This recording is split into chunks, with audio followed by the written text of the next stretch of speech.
Honoring the nation, please rise for the national anthem of the United Arab Emirates.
Retracing the legacy.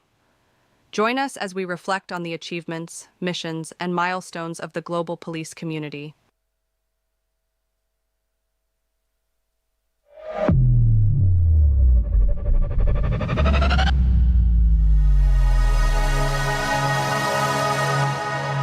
Beyond the badge, beyond limits, beyond the impossible, the World Police Summit returns, stronger, bolder, and more visionary. The global stage where innovation meets law enforcement, where the future of public safety is not just discussed, it's redefined. This is where the next era of policing begins, empowering communities, shaping the future.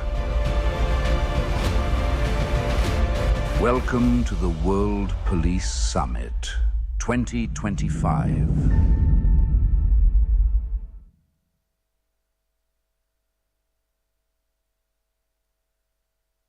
Now addressing the summit, His Excellency Lieutenant General Abdullah Khalifa Al-Mari, Commander-in-Chief of Dubai Police.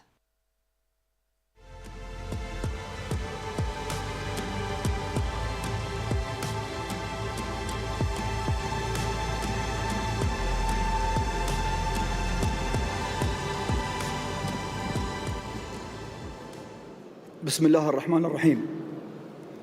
سيدي الفريق سمو الشيخ سيف بن زايد آل نهيان، نائب رئيس مجلس الوزراء وزير الداخلية، أصحاب المعالي والسعادة، وزراء الداخلية وقادة الشرطة ووكالات إنفاذ القانون وممثلي المنظمات الدولية، السيدات والسادة، حضورنا الكريم، السلام عليكم ورحمة الله وبركاته.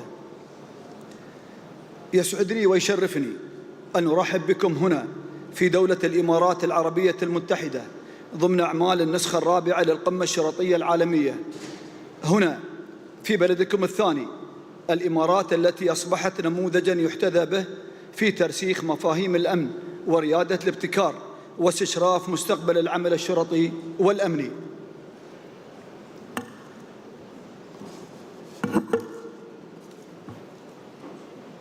اليوم وبرعاية كريمة من سيدي صاحب السمو الشيخ محمد بن راشد آل مكتوم، نائب رئيس الدولة رئيس مجلس الوزراء حاكم دبي رعاه الله، يجتمع تحت سقف واحد قادة الشرطة والخبراء الأمنيين والمفكرين الاستراتيجيين، يمثلون ما يزيد على 100 دولة ووكالات إنفاذ القانون والمنظمات العالمية، بالإضافة لأكثر من 200 شركة تخصصية عالمية، وذلك لتبادل أفضل الممارسات ومناقشة أبرز التحديات الأمنية التي تواجه المجتمعات حول العالم. حضورنا الكريم، يواجه العالم اليوم أساليب مستحدثة للجريمة وجرائم تتخطى الحدود كجرائم الفضاء السبراني والاحتيال الرقمي والقرصنة المرتبطة بالذكاء الاصطناعي التي يستعين بها المحتالون لتوسيع نطاق عملياتهم وتبادل المعلومات عبر الشبكات المظلمة. فعلى سبيل المثال تم تداول أكثر من 100 مليار من البيانات الشخصية والمالية المقرصنة على الشبكة المظلمة في عام 2024، وذلك وفقاً لتقارير جرائم الاحتيال المالي الصادرة عن منظمة الانتربول، مما يمثل زيادة بنسبة 42% مقارنة بالعام 2023. كما مثلت هجمات برمجيات الفدية حوالي 25% من إجمالي مطالبات التأمين السبراني على مستوى العالم. حضورنا الكريم، تحرص القيادة العامة لشرطة دبي على مواكبة توجهات الدولة في تعزيز الأمن العالمي ومشاركة تجاربها في الدمج بين ريادة العمل الشرطي والتكنولوجيا ونقلها إلى العالم عبر مبادرات عالمية عدة، ولعل أبرزها الملتقى الدولي لمكافحة المخدرات والجريمة المنظمة، والمنتدى الدولي لمكافحة الاحتيال، وتحدي الإمارات للفرق التكتيكية، والدبلوم التخصصي في الابتكار الشرطي والقيادات الدولية، والمنصة التي تجمعنا اليوم القمة الشرطية العالمية. استقطبت هذه المبادرات مجتمعة خلال هذا العام ما يزيد على 110 دولة يمثلون مجموعة من وكالات إنفاذ القانون والمنظمات الدولية، الأمر الذي يؤكد قدرة دولة الإمارات العربية المتحدة الاستثنائية على توحيد الجهود وبناء الشراكات العالمية وتعزيز التعاون الدولي الأمني. سيدي، نلتقي اليوم لنؤكد مجدداً أن أمن المجتمعات مسؤولية مشتركة تتطلب عملاً تكاملياً عابراً للحدود، فأهلاً وسهلاً بكم في دولة الإمارات العربية المتحدة في قمتكم، قمة القادة وصناع القرار في العمل الشرطي العالمي. سيدي، لقد أسدلنا الستار في بداية هذا العام على النسخة السادسة من تحدي الإمارات للفرق التكتيكية، والتي حظيت بمشاركة قياسية ما يزيد على 100 فريق تخصصي يمثلون 46 دولة على مستوى العالم. لقد تجاوزت انعكاساتها ميادين التحدي لتصل إلى شعوب ومجتمعات وقيادات هذه الدول، وهذا ما سنشاهده في هذا الفيديو القصير الذي يعكس روح هذه المنافسات. وفي الختام، تمنياتنا للجميع بأن تتوج هذه القمة بمخرجات نوعية وتوصيات فاعلة تترجم إلى سياسات واستراتيجيات واقعية تسهم في ترسيخ دعائم الأمن وتعزيز الاستقرار وبناء مستقبل أكثر أمناً وازدهاراً لمجتمعاتنا حول العالم. والسلام عليكم ورحمة الله وبركاته.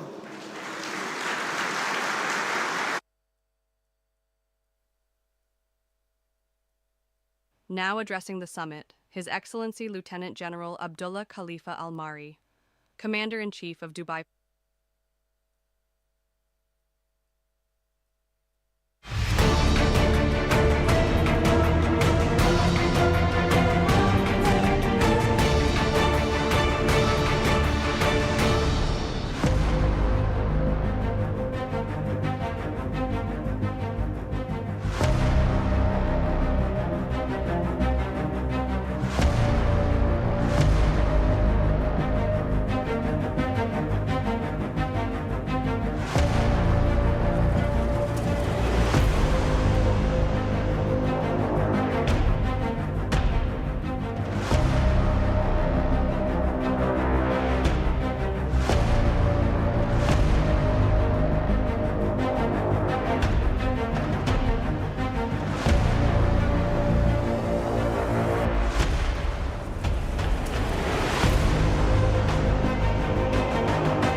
Now joining us, John Romero, the father of first-person shooters, renowned for creating iconic games Wolfenstein, Doom, and Quake, with a portfolio of over 130 games and more than 100 industry awards.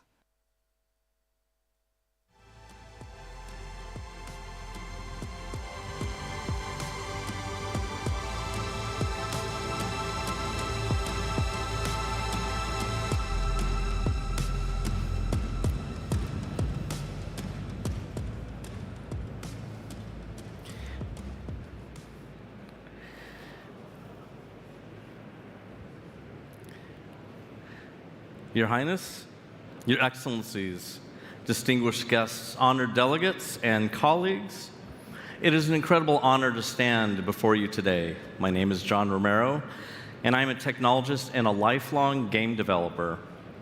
As someone who has spent my life creating virtual worlds, I'm deeply grateful for the invitation to speak here at the World Police Summit, where you are shaping the future of our real world. Thank you for welcoming me to this extraordinary gathering. This afternoon, I'm going to share with you what game cheaters can teach us about cybersecurity and policing. In games, we face threats that may look trivial: cheats, hacks, exploits. However, these challenges cost the industry an estimated $29 billion in lost revenue every year. Add to this an estimated $13.5 billion spent on integrating anti-cheat software into games, and $50 million in black market revenue siphoned away from game companies. These relentless challenges from cheaters and hackers exploit systems for their advantage, and it is big business.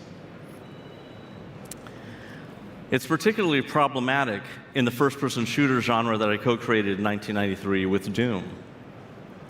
Competitive games like Fortnite, Battlefield, and Call of Duty are dependent on a fair game.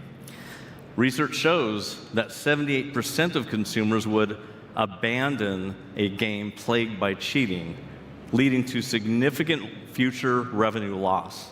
And a competitive game without players, well, that game is finished.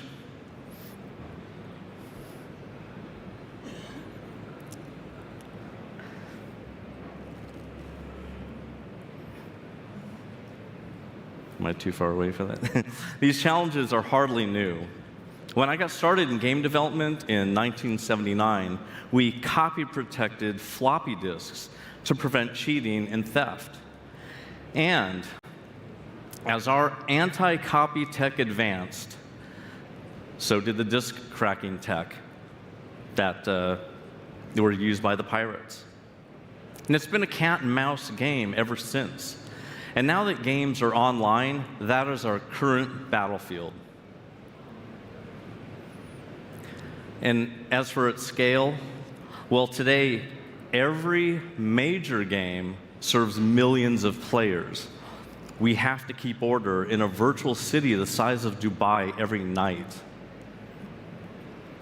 So what are common cheating methods in games? Aimbots, which allow players to automatically hit their targets, is one of the most popular methods of cheating. Wall hacks will allow players to see enemy outlines through walls, making it easy to see every threat. Speed hacks will let players travel faster than other players, giving them an obvious unfair advantage. And currency exploits will allow cheaters to easily purchase items to gain several advantages. In some games, cheat programs would modify game code that is running in memory in order to bypass cheat detection systems. And perhaps not surprising to a room full of law enforcement, there's also sabotage. Some players try to cause network latency to slow down other players' games or to force those games to disconnect from the network. And more, there's a lot. We deal with constant attempts to break the rules. It's an arms race, just like in cybersecurity. So let's take a look at an example. Rocket League is a hilarious and a super popular game where players play football with cars. It's extremely competitive, and top players can earn hundreds of thousands of dollars in tournaments. To help train players, a group built a series of AI bots for people to play against. And one of these was a particularly talented bot named Next2. But before long, someone hacked Next2 to play in a human's place. Well, that led to big problems. The AI is literally superhuman. It can do things better and faster than we can. And the only way to detect a bot trained on AI is through AI, machine learning specifically. It's one of the latest techniques in this cat and mouse game. So now you know how players cheat. But how do we detect cheaters? Let me tell you about the tools that we use.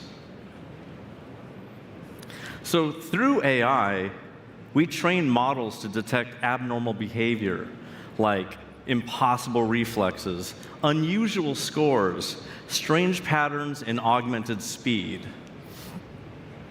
Along with this, we develop behavior analytics. What would a normal player do here? We track millions of real player play patterns so that we know what normal really does look like. And when we have that baseline, it helps us to identify behavior that is outside of it. So armed with AI and real-time analytics, we use real-time monitoring to auto-ban players and to flag suspicious activity. For example, games like Fortnite and Call of Duty have had banning waves where many players are removed from the game, and they lose all of the experience and loot that they have collected to that point. It is a substantial loss to them. Well, they can create a new account, sure, but those cheating accounts will have lost everything that they cheated for. Well, we also encourage players to call the cheat patrol and report suspected AI agents or cheating players to the game operator. And in essence, we track what normal looks like, and then we catch the outliers. But let me tell you about the state of the art. One of the biggest games out there is Valorant by Riot Games. Like many of the most competitive games, it's also a first-person shooter. Its players number in the tens of millions, and over 5 million people play it every single day. Riot Games also created League of Legends. As a competitive game, it is one of the biggest with over 160 million players. And its tournaments fill entire stadiums from the US to South Korea. Suffice to say that Riot Games knows something about competitive games, and its creators needed to make sure that their new game, Valorant, did not fall prey to cheaters, bots, or scams. And so to do this, they had to create something both foolproof and lasting. They developed what is known as the Vanguard system. Vanguard is a cutting-edge, kernel-level anti-cheat tool used to detect and prevent sophisticated cheating methods. When I say kernel-level, I mean that they have made it a part of the operating system. It is as low-level as a non-native tool can get. It monitors system activity at the deepest level of the operating system, enabling real-time detection of unauthorized behavior before it affects gameplay. Vanguard represents one of the most advanced examples of behavioral surveillance and system integrity enforcement in the gaming industry today. Of course, it's not without its problems. The Vanguard system had issues when it was launched, reportedly even rendering some players' PCs unusable. And these methods have also drawn growing concern due to their use of invasive protection methods that require access at the deepest layer of a computer's operating system. This can create serious security risks if any vulnerabilities exist. A failure or a crash in the anti-cheat driver could potentially destabilize or crash the player's PC. These are issues that the industry is working hard to address through further technical investigation. Researchers at various universities and companies are now investigating how machine learning, coupled with computer vision, can identify anomalies to protect games without any potential risk or further security concerns. The game of cat and mouse continues. These lessons from the game industry apply beyond games. They're tools that you can use to detect fraud, anticipate threats, and keep systems resilient.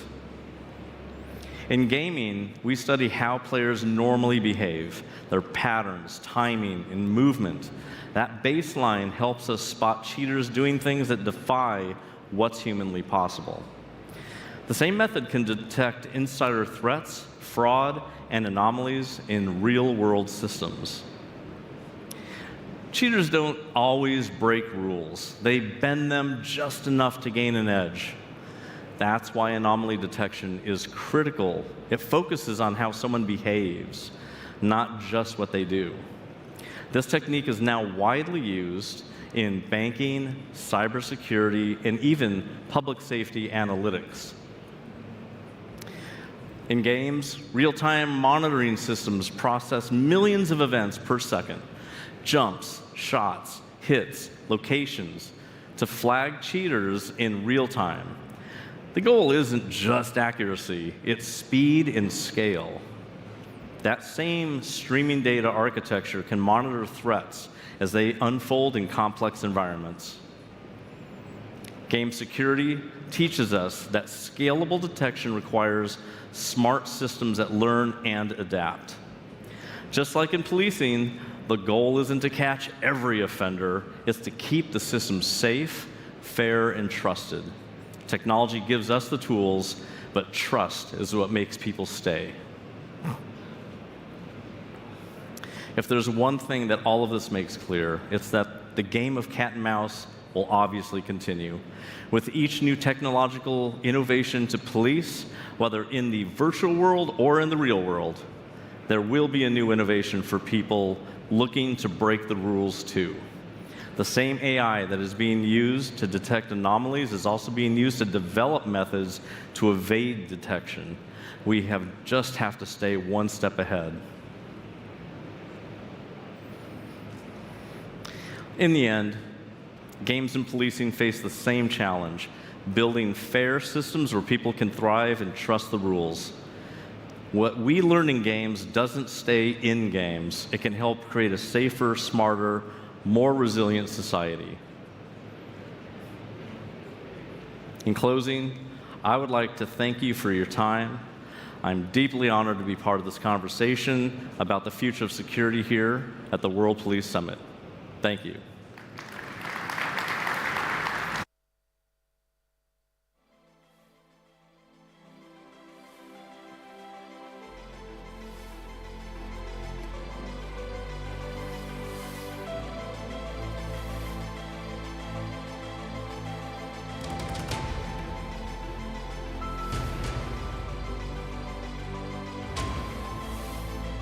The future of global security is not written. It is built by those who lead, protect, and innovate. Thank you for joining us at the World Police Summit.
Check mic. Check.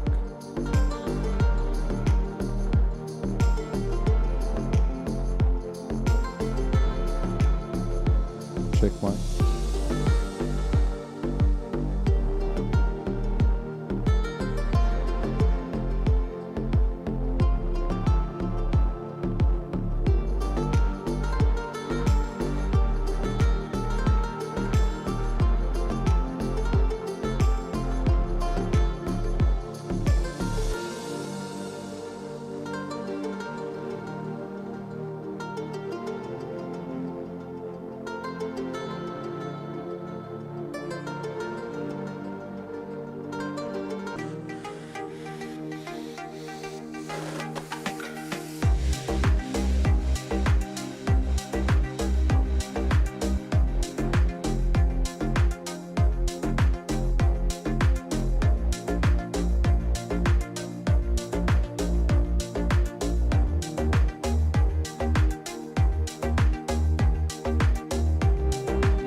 بسم الله الرحمن الرحيم.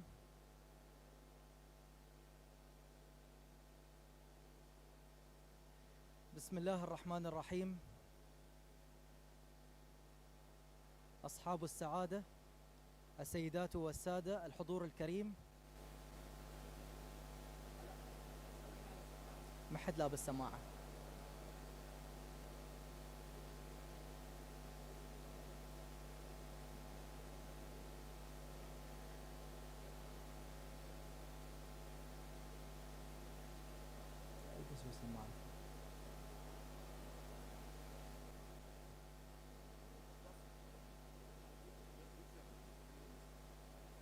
اوكي، البسوا السماعات اذا ممكن.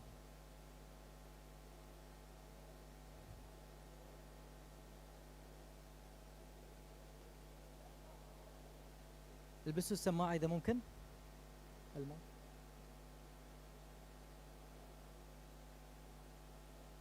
اوكي.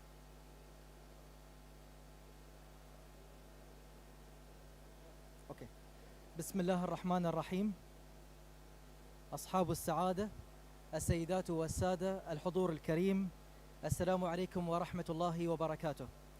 نرحب بكم في دولة الإمارات العربية المتحدة، نرحب بكم في دبي، حيث نلتقي في الدورة الرابعة من القمة الشرطية العالمية، هذا الحدث الدولي الرائد الذي يجمع نخبة من قادة الأجهزة الشرطية والخبراء وصناع القرار من مختلف دول العالم.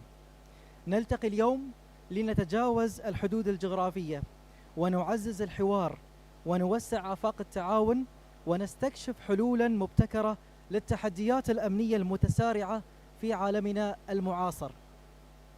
Your Excellencies, ladies and gentlemen, distinguished guests, we welcome you to the United Arab Emirates and we welcome you to the city of Dubai as we gather for the 4th edition of the World Police Summit, a leading international event that brings together elite law enforcement minds, experts and policy makers across the globe. نصل الآن إلى جلسة هامة تسلط الضوء على أحد أخطر الجرائم المالية التي تهدد الأنظمة الاقتصادية حول العالم، شراكة الشرطة والمجتمع كركيزة في مكافحة غسل الأموال. جلسة حوارية تستعرض التحديات والفرص في التصدي لجرائم غسل الأموال وتؤكد على أهمية بناء الشراكات القوية بين الأجهزة الأمنية والجهات المعنية لضمان نزاهة النظام المالي. We now move to a vital session addressing one of the most complex financial crimes facing global systems today. Police and public partnerships as a pillar of anti-money laundering. This panel will explore the key challenges and opportunities in money laundering, emphasizing the critical role of strong partnerships in protecting the integrity of the financial system. The moderator for this session is Dr. Mohammed Barakat, Co-Chair Association of Certified Financial Crime Specialists, MENA Executive Board and Executive Managing Director in United Arab Emirates. Please join us in welcoming Dr. Mohammed.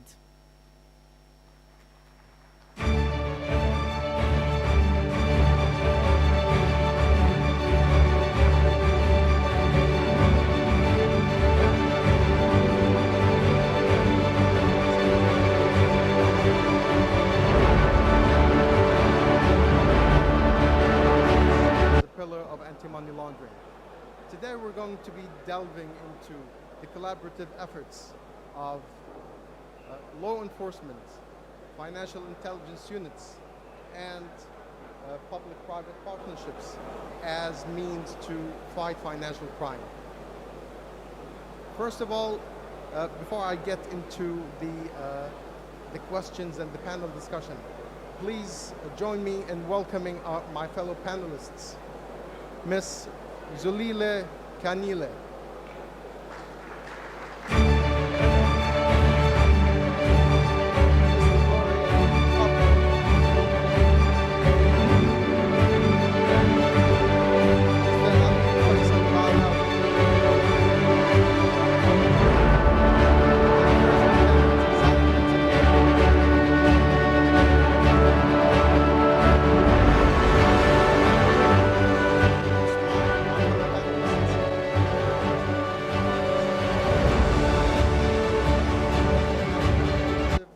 backgrounds and expertise. First of all, Ms. Kanyile, who is the chair of the Africa chapter of the Global Coalition to Fight Financial Crime since August 2023. She is also the chair of United for Wildlife Financial Task Force under the Royal Foundation and the director of Langile Consultants. Ms. Kanyile used to serve as director of the South African Financial Intelligence Center, FIC, between 2018 and 2023. She also served as the vice chair and the chair of Egmont Group of Financial Intelligence Units and represented South Africa in Financial Action Task Force and G20 anti-corruption working groups. She led the establishment of South Africa's Fusion Center and South African Anti-Money Laundering Integrated Task Force, SAMLET. And she's the former director of public prosecutions and served as a prosecutor for 23 years. So hopefully we will not need her services as a prosecutor. We're all looking for more contributions on policy and reform. Ms. Kanyile is also a highly educated prosecutor. She holds undergraduates and advanced degrees in jurisprudence and law and management. She was appointed by senior experts to the EU Global AML CFT facility and currently serves as South Africa's Financial Services Tribunal and FIC Appeal Court. Next, Mr. Rory Corcoran, who currently serves as the Directorate Coordinator at Interpol's Financial Crime and Anti-Corruption Center, based in Interpol headquarters in Lyon, France. He also served as former Director and Assistant Director of Interpol's Organized and Emerging Crime Directorate, responsible for environmental security and global health crime programs.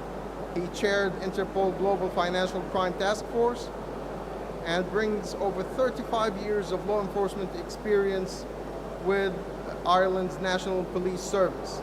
He also served as Detective Inspector at the National Economic Crime Bureau in Ireland and specialized in investigations related to organized crime, terrorism, and financial crime, and holds advanced degrees in conflict resolution and legal studies, as well as certifications in cybercrime, environmental law, and corporate risk and governance.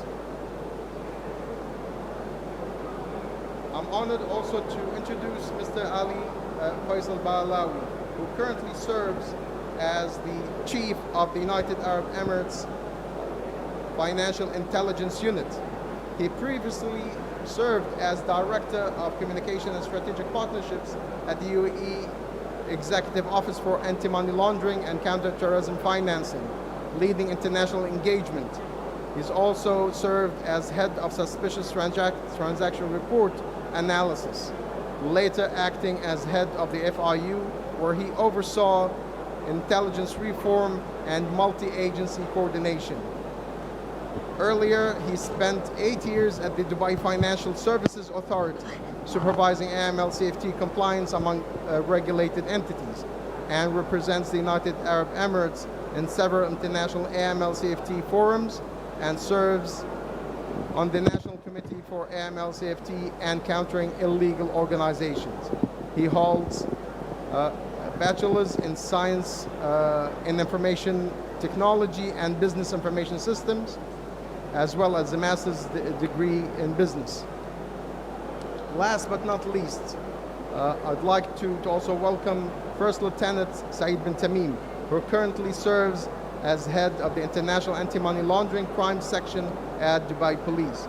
He leads international investigations on complex money laundering network and cross-border financial crime, and plays a central role in implementing AML strategies aligned with the FATF standards.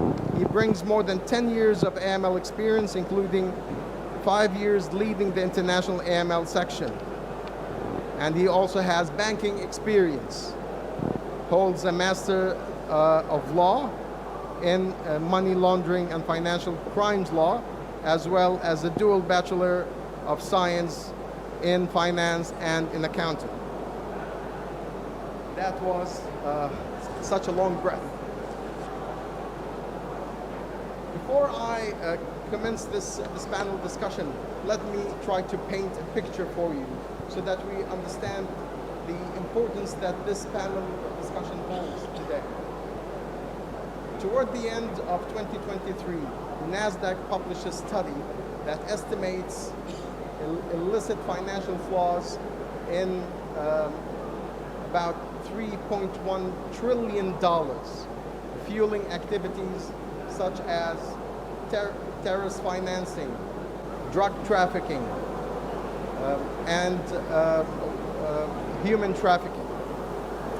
Another aspect that I would also like to bring out is a report that came earlier this year by the United Nations Office on Drug and Crime, highlighting the expansion of cyber-enabled crimes from Southeast Asia into several parts of the world by organized criminal syndicates through cyber-enabled scams, which have been generating an average of $40 billion in illegal profits.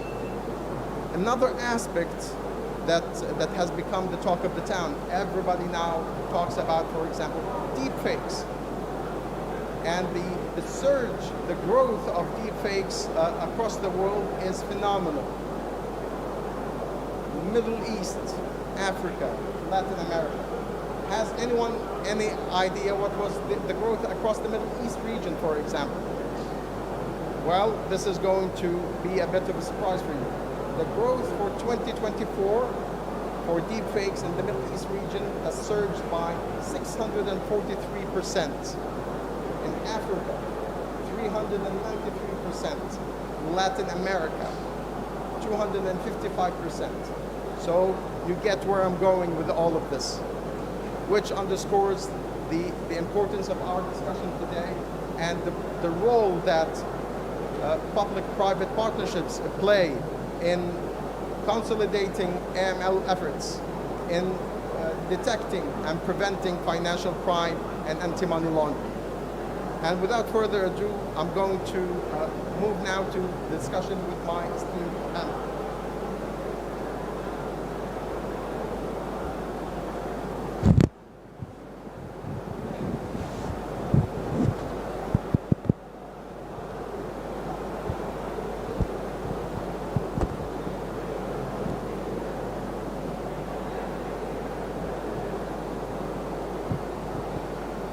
My first question is going to be tackling PPPs, public-private partnerships, which are often described as the backbone of any effective AML system. South Africa's SAMLET offers a model and a valuable example.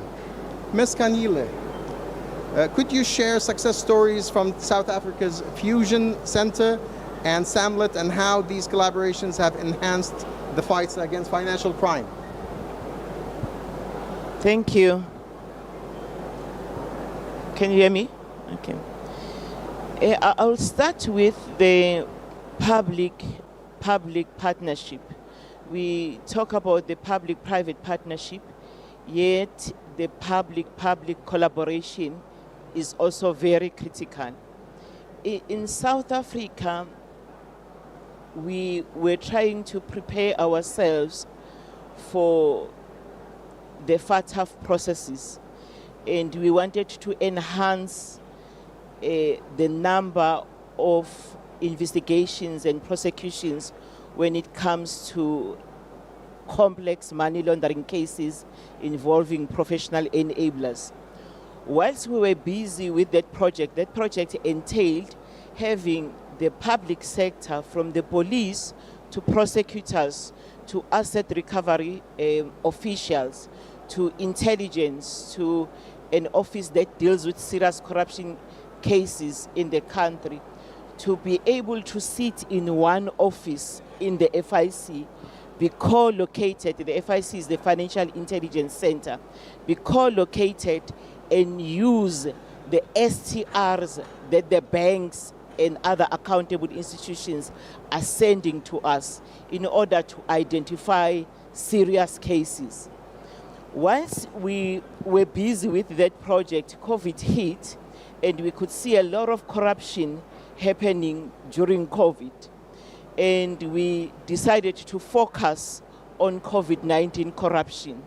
And we saw a lot of increase. We call that a fusion center because we've got everyone bringing their data source. If you are coming from the revenue service, you bring your data source so that we don't send a request to you asking for information.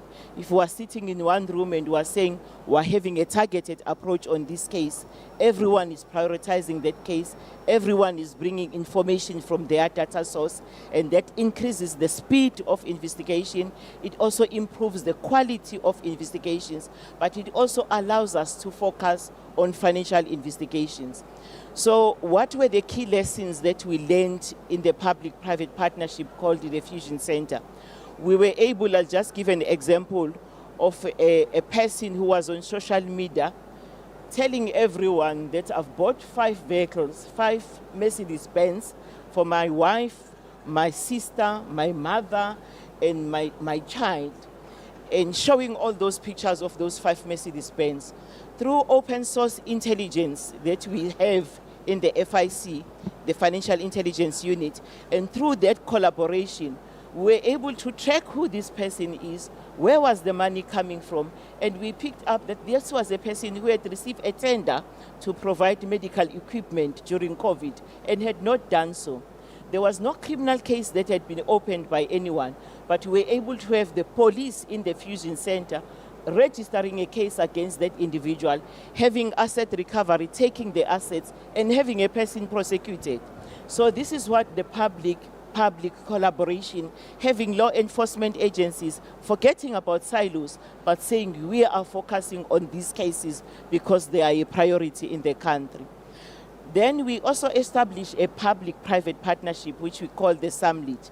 In the SAMLIT, that's where we have a number of banks who are able to work with law enforcement agencies and an FIU and share information on serious cases.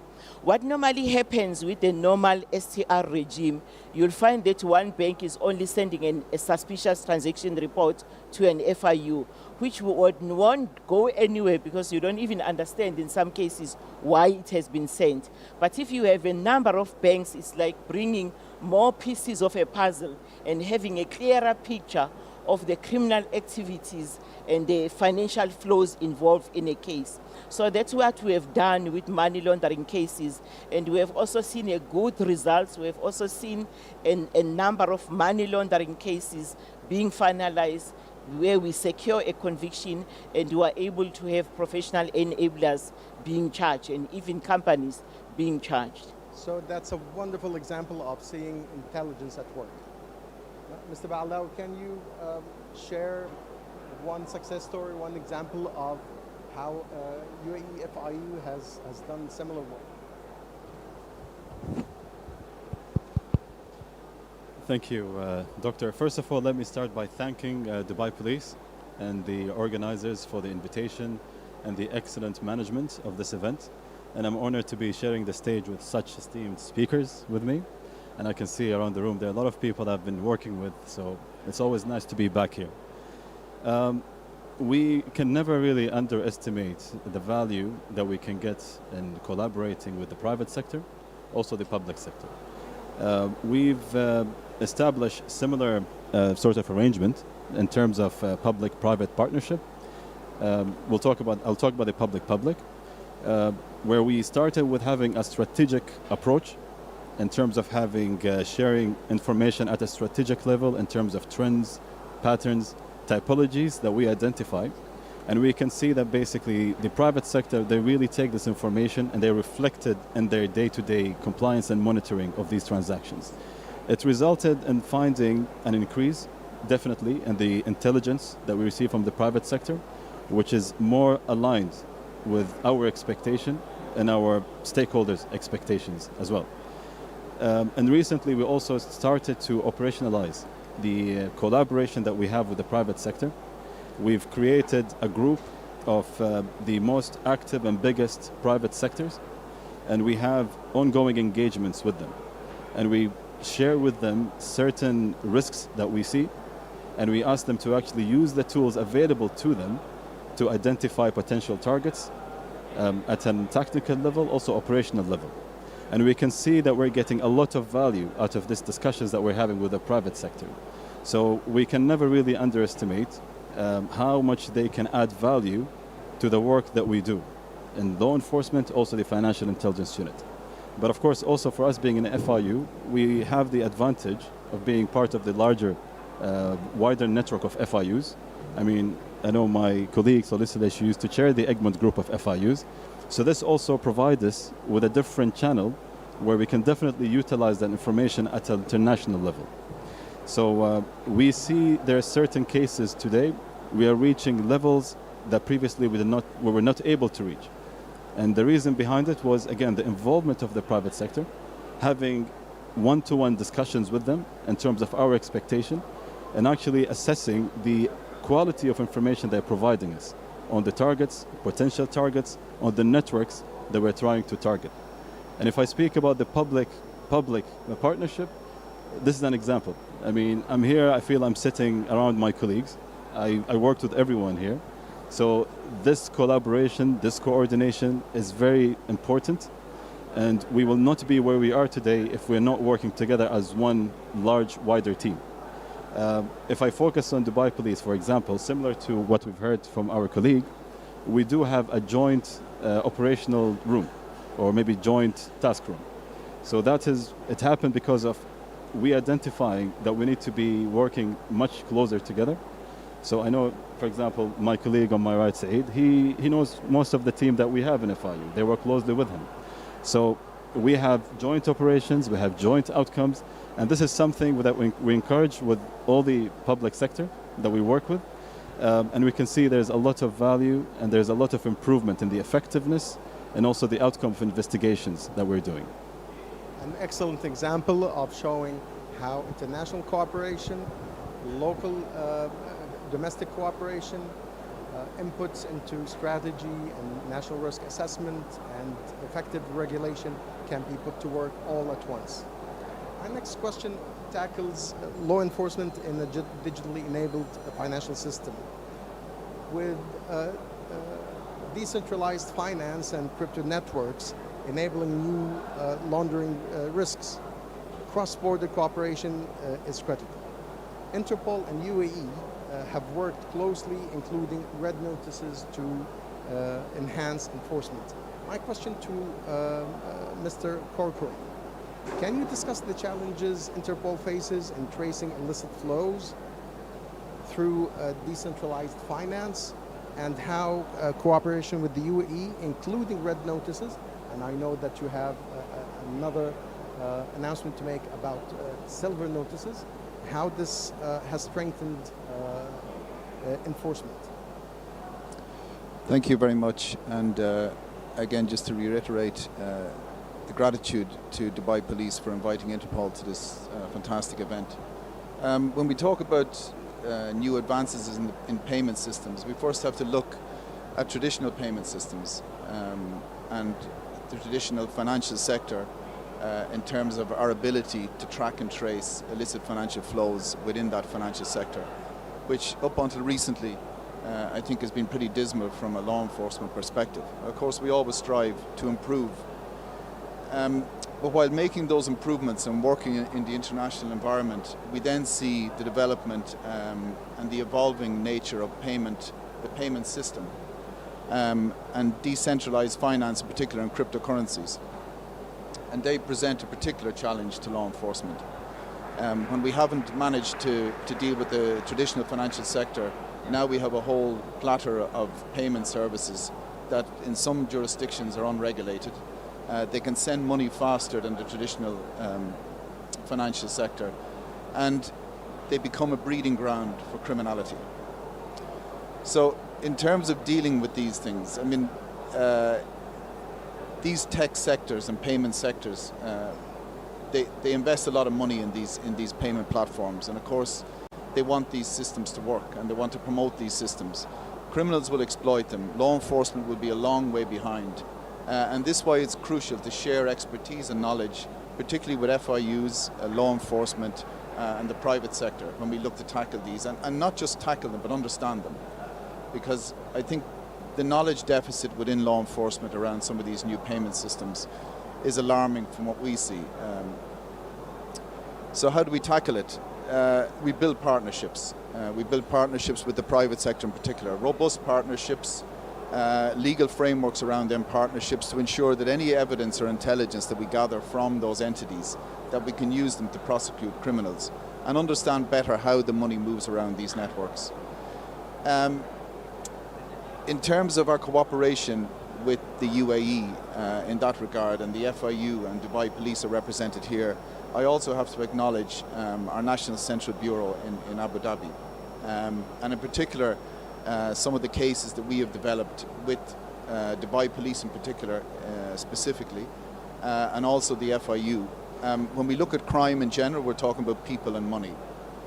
The Interpol Red Notice traditionally, where we identify and locate wanted fugitives, it's then another piece of work starts to try and apprehend that person legally and put them before the courts to extradite them back to the jurisdiction they're wanted in.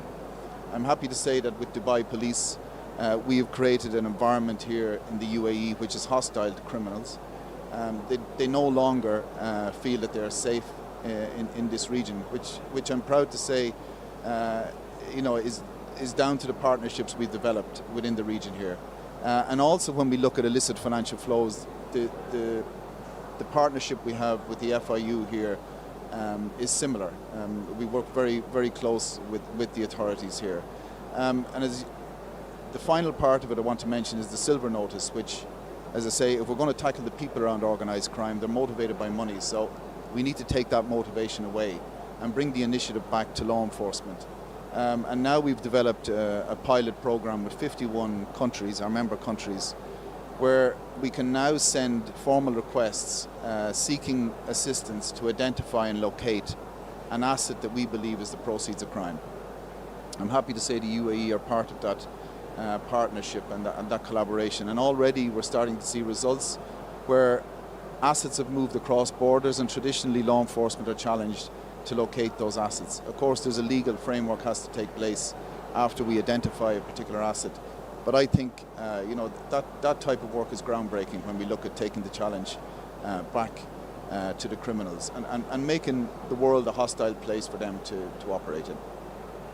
Before I ask Lieutenant Ali to Lieutenant Said to comment on this, can you also give us your perspective on partnerships that you have forged with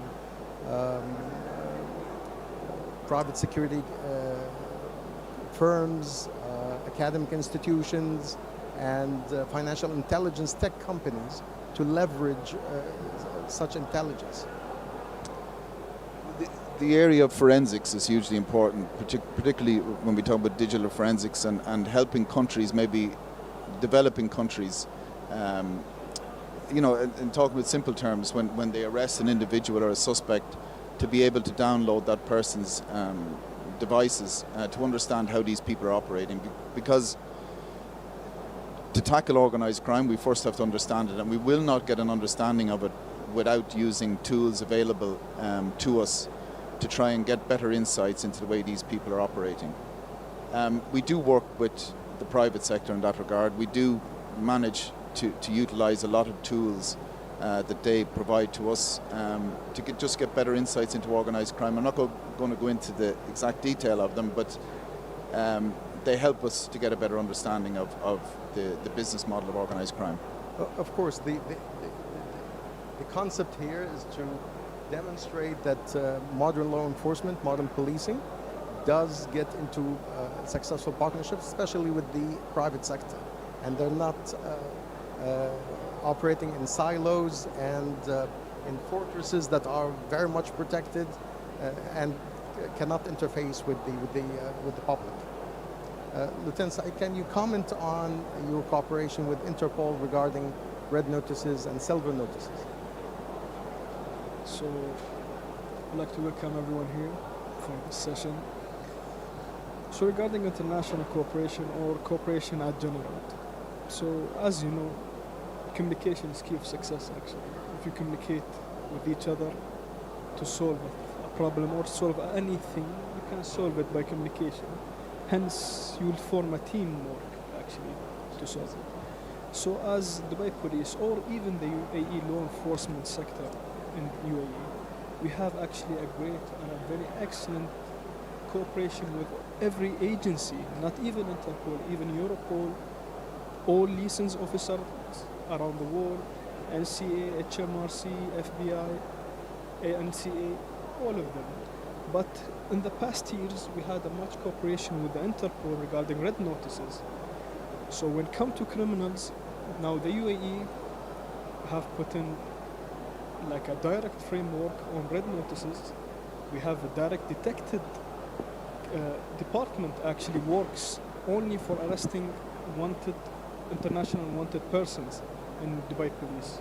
So whenever there is a red notice, we try to communicate with the license officers to try to fasten up the recovery file so we can fasten up the recovery of these or extraditing of these criminals.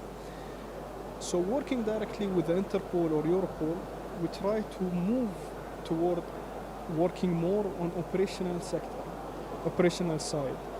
So you know, criminals or crime now are cross-border. So moving money now is easier than before. You know, they are using more digital currencies, more fintech processes, more techno subjects or techno methods to move money. So our partnership with the FIU, with the private sectors such as banking sectors, we have formed a dedicated section called the Criminal Analysis section, where we have a lot of our strategic partners there, such as the FIU, Ministry of Economics, the Customs, and also the Central Bank, and even our colleagues in banking sectors. So in this task force or this criminal analysis center, we can actually form directly and work directly together, where we can connect and protect to move toward or to solve actually, to be more enhanced than the criminals. As they say before, criminals are two steps ahead of police officers or law enforcement. But now we are trying to be 4 steps ahead. So it will be 2 steps ahead for us than the criminals. And I say international cooperation now for money laundering is the necessity, because crime now, or predicate offenses now, it's not happening locally. I say 95% of predicate offenses, proceeds of crime, move internationally. So without international cooperation between country A and country B, agency A and agency B, there will never be a solve for a case. Let me try to validate that, and you bring an excellent point. Let's talk about financial crime typologies. And this is a double question for you, Ms. Kanila, as well, to share a perspective from South Africa. Now, professional money laundering networks continue to exploit shell companies, underground banking, and weak oversight globally. Before this session, we had a brief discussion about with yourself about how now money laundering as a service has emerged, financial crime as a service has emerged. So how are professional money laundering networks evolving in South Africa and UAE, if at all, and what typologies and trends should enforcement agencies set as a priority? Would you like to go first, Ms. Kanil?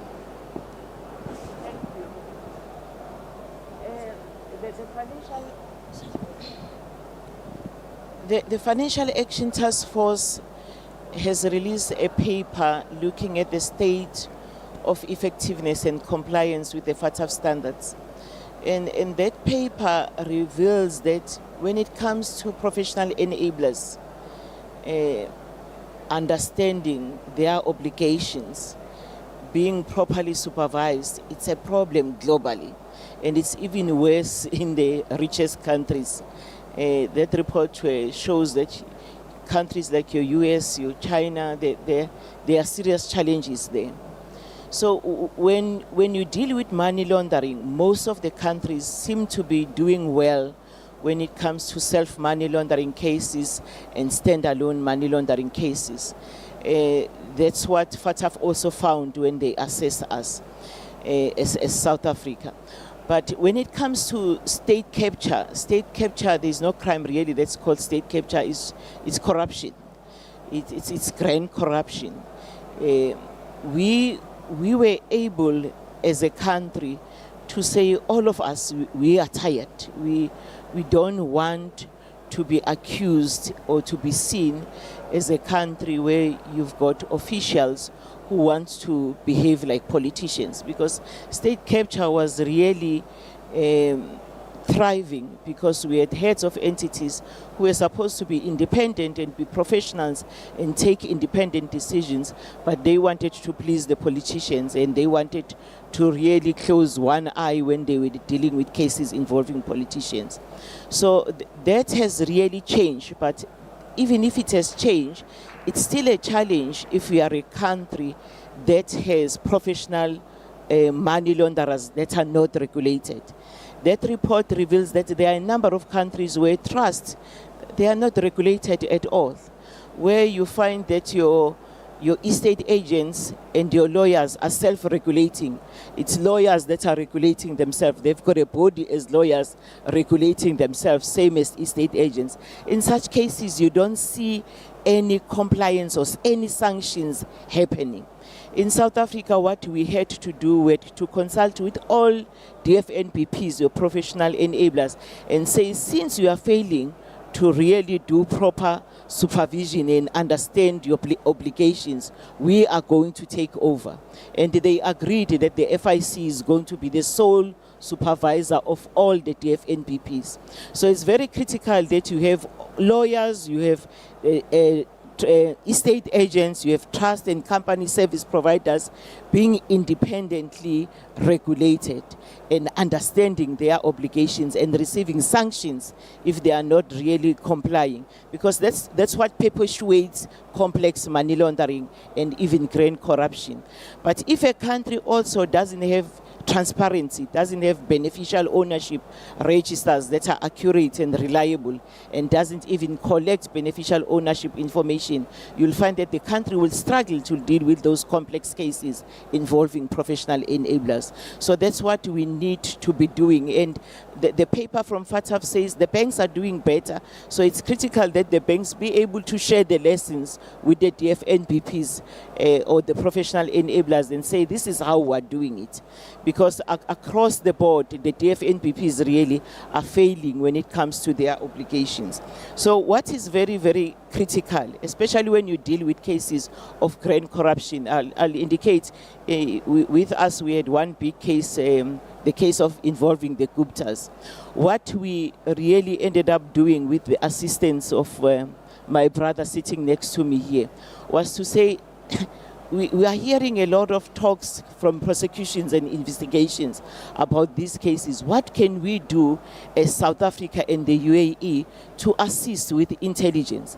And we had an agreement on regular meetings and even agreements that says when it comes to these cases and cases that are really involving your country, let me not allow you to just do an analysis and I do an analysis.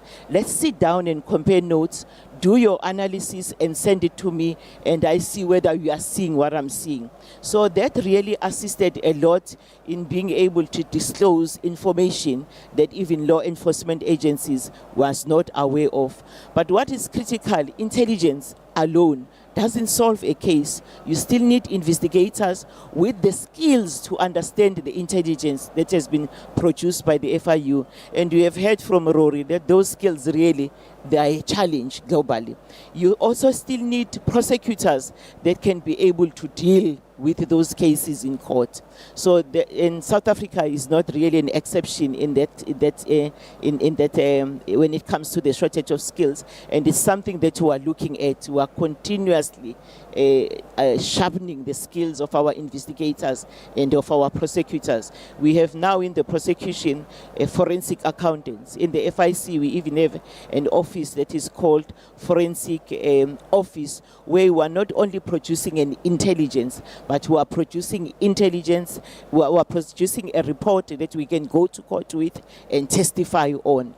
And it assists because you don't have to wait for the police to have those skills and convert the intelligence into something that can be used successfully in an investigation and in a prosecution. So we are producing what we call a forensic report as an FIU and go to court and testify.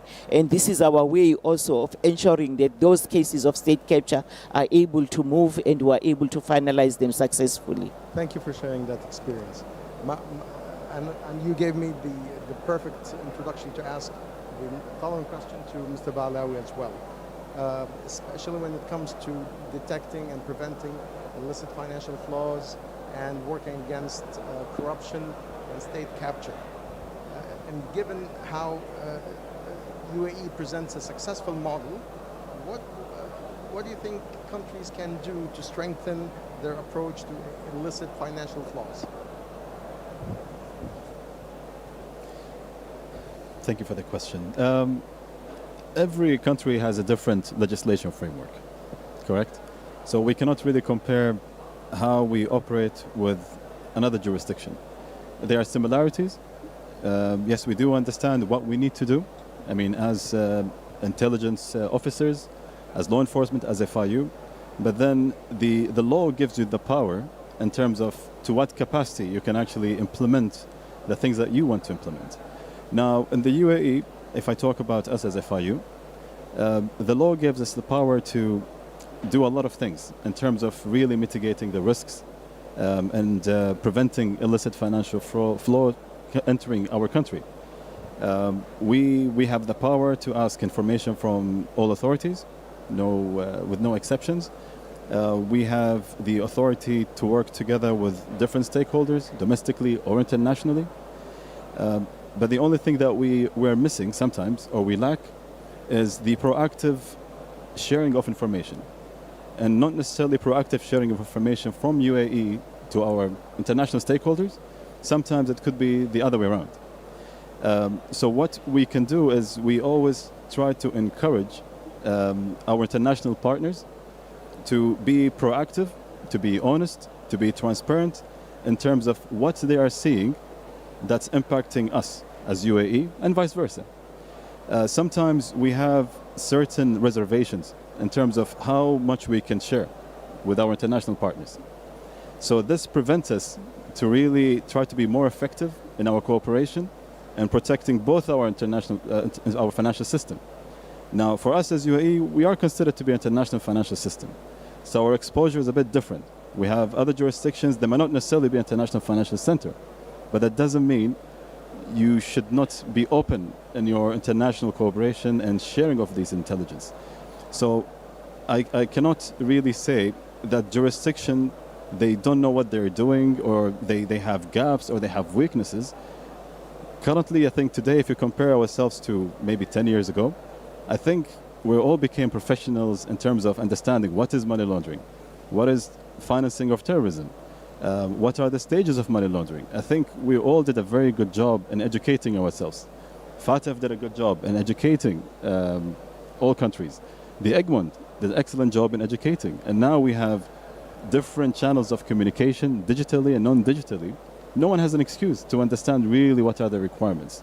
So first it starts with, for our country, if they have the willingness to, first of all, really build a strong infrastructure to combat money laundering. So that has to be the willingness. There have to be politicians, You need to have a government that's investing in tackling this issue. That's number one. Number two, enabling the authorities. So you need to provide adequate budget, resources for them to conduct their jobs properly. And they need to really understand a bit more technically what are the issues they face as a country. And the person who has this information are the people actually on the ground. They're doing the job. So that communication is important. And then, of course, comes the international cooperation. It comes the international sharing of intelligence in an open, transparent way. So for me, it will always start from the top, the government. And then, of course, it's just the openness and the proactiveness in sharing this information. I think that's a valid blueprint if implemented. Well, let me tackle emerging threats, and I'm going to circle back to Mr. Corcoran about this. Emerging threats like illegal wildlife trade, human trafficking, and terrorist financing intersects with financial crime. Interpol and United Nations Office on Drugs and Crime have launched Project LEAP and see some to address challenges. More specifically, I'd like to ask you to share your initiatives regarding Project LEAP and how it contributed to doing something tangible about these crimes, and what was the partnership model that made this happen? Thank you very much. And if I may just follow on from what our colleague from the FIU has just said in relation to international cooperation around tackling money laundering and the topic of partnerships. In July, we will publish a handbook in cooperation with the Egmont Group, with FATF and UNODC, around the whole area of international cooperation to tackle money laundering. And there's two pillars to that handbook, where first of all it will identify some of the emerging threats around money laundering, and secondly it will demonstrate different tools and capabilities to try and tackle it. So I think this is a great development in terms of international cooperation around money laundering. To go back to the question, Project LEAP, as you know, we work with a lot of partners and a lot of joint projects and initiatives. Some are regional, some are global, and some can be confined to a number of countries. But LEAP in particular is around the area of money laundering and corruption and environmental crimes. Deforestation would be the primary focus, with the element of wildlife trafficking as well. What we do in that is when we work with UNODC, we don't only reach to law enforcement and FIUs, we also reach to prosecutors and the judiciary as well. First of all, so they get an understanding of the crime and how these crimes are being committed, but also to understand the criminal nature of how these people operate, that they're not just low-level criminals. This is serious and organised crime, and that when they are caught and brought before the courts, that the sentences attributed to these criminals are proportionate to the crimes they commit. So this is why we work with a number of countries in specific regions around environmental crimes and money laundering. First of all, to create awareness. Secondly, then, to build capacity to ensure that these jurisdictions can deal with it. And thirdly, then, is to get results, to put that learning into practice straight away and have some operational activities and tactical activities in these regions where we have joint investigation teams, or we run operations where we shine a light on a particular crime area for a particular period of time, and to try and apprehend some of these individuals. The area of environmental crime and money laundering is very complex. It involves corrupt actors along a supply chain, but it obviously involves a very complex method of money laundering as well, where they set up shell companies around the world to try and hide the proceeds of these crimes. And it's not just a coincidence that these people do that. We've touched on it. Money laundering as a service and crime as a service. These people are highly organised and sophisticated, and for us to try and at least become in touching distance of them, we need to be equally coordinated and organised as well. So Project LEAP is a very, very good initiative. It's been going on for a number of years, and it shows that collaboration with other international partners is key to tackling organised crime and environmental crime. Thank you very much. The last question, and I regret that we're running out of time. This is quite an interesting discussion. is going to be about financial inclusion, and the question will go out to Mr. Balawi with opportunity for all of you to comment.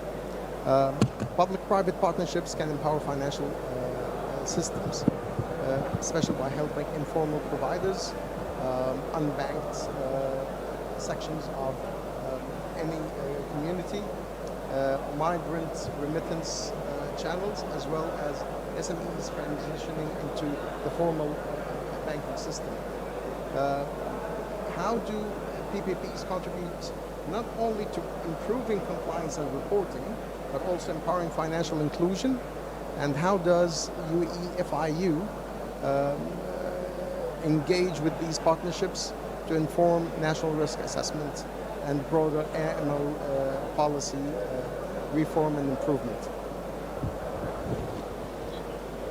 If we talk about financial inclusion, especially now with the technology that's available, we have every now and then we see new companies being established to provide solutions to really reach out to as many, let's say, clients as possible, or customer segments who might not necessarily have access to the normal traditional financial system.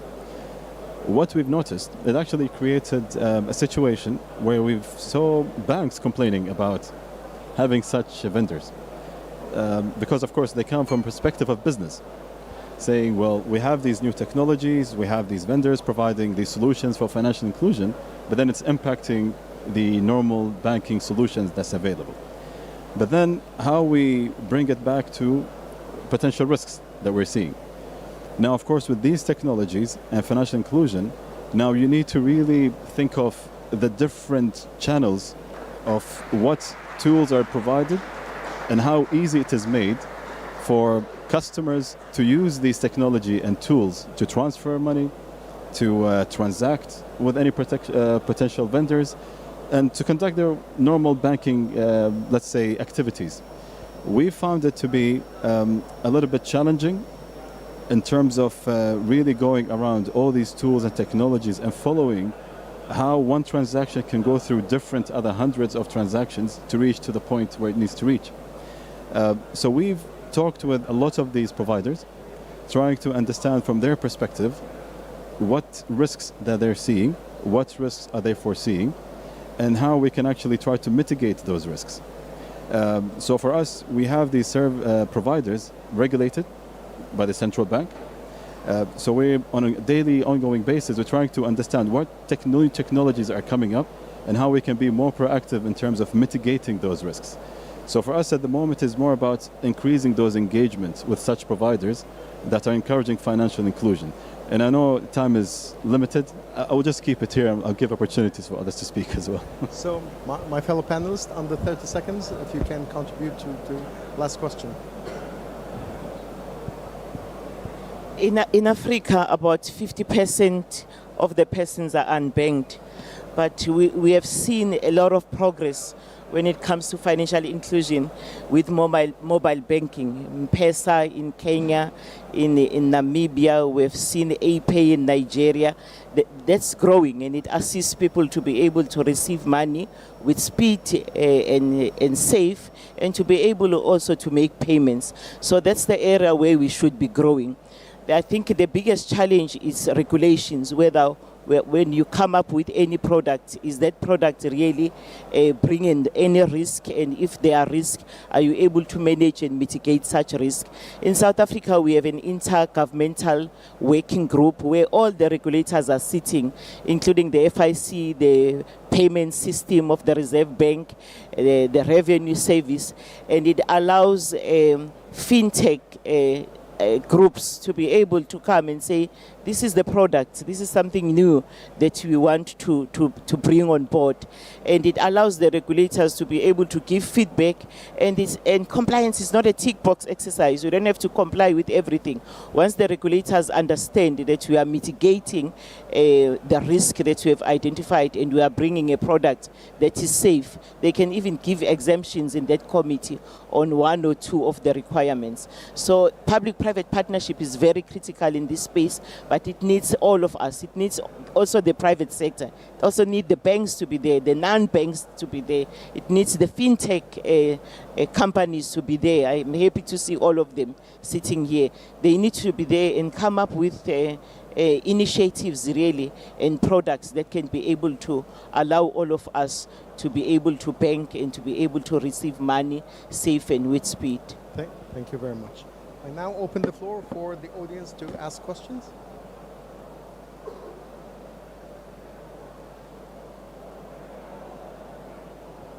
Can I have a microphone, please?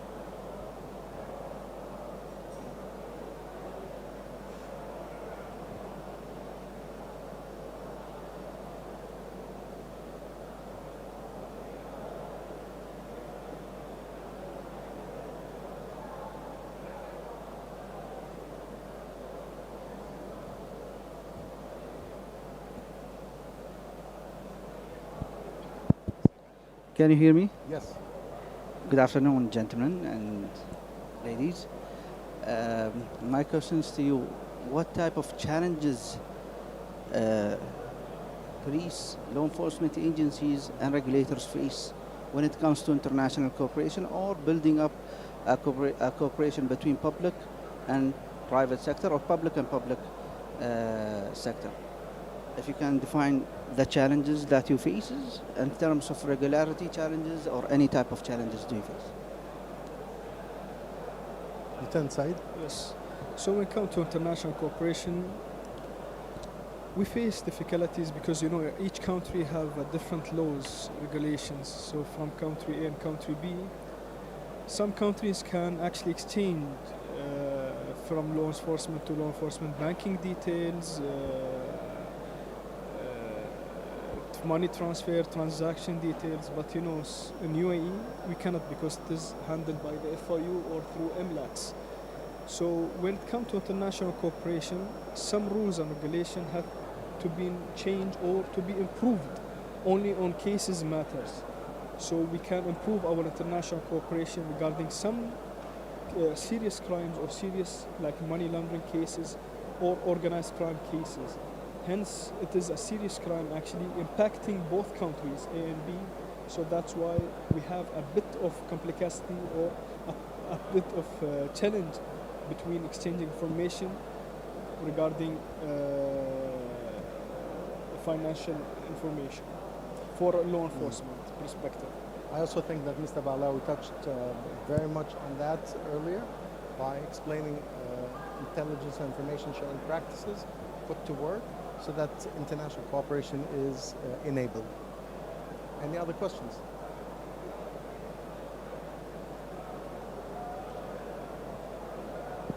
Mike 7. Hello, can you hear me? Yes. Kulelesi, you mentioned the Gupta brothers, and I know that they were arrested a few years ago. I'm wondering if you and your Dubai colleagues could talk about what were the factors that led to success in that case, and was it just extradition, and prosecution, or was there also asset recovery?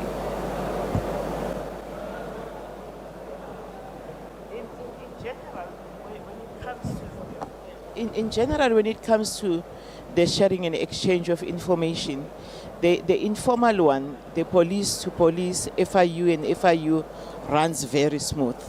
With the Egmont Group, I must give credit to the Egmont Group because where you fail to share and you are a member, you can be able to be brought to a structure where you have to explain what your challenge is.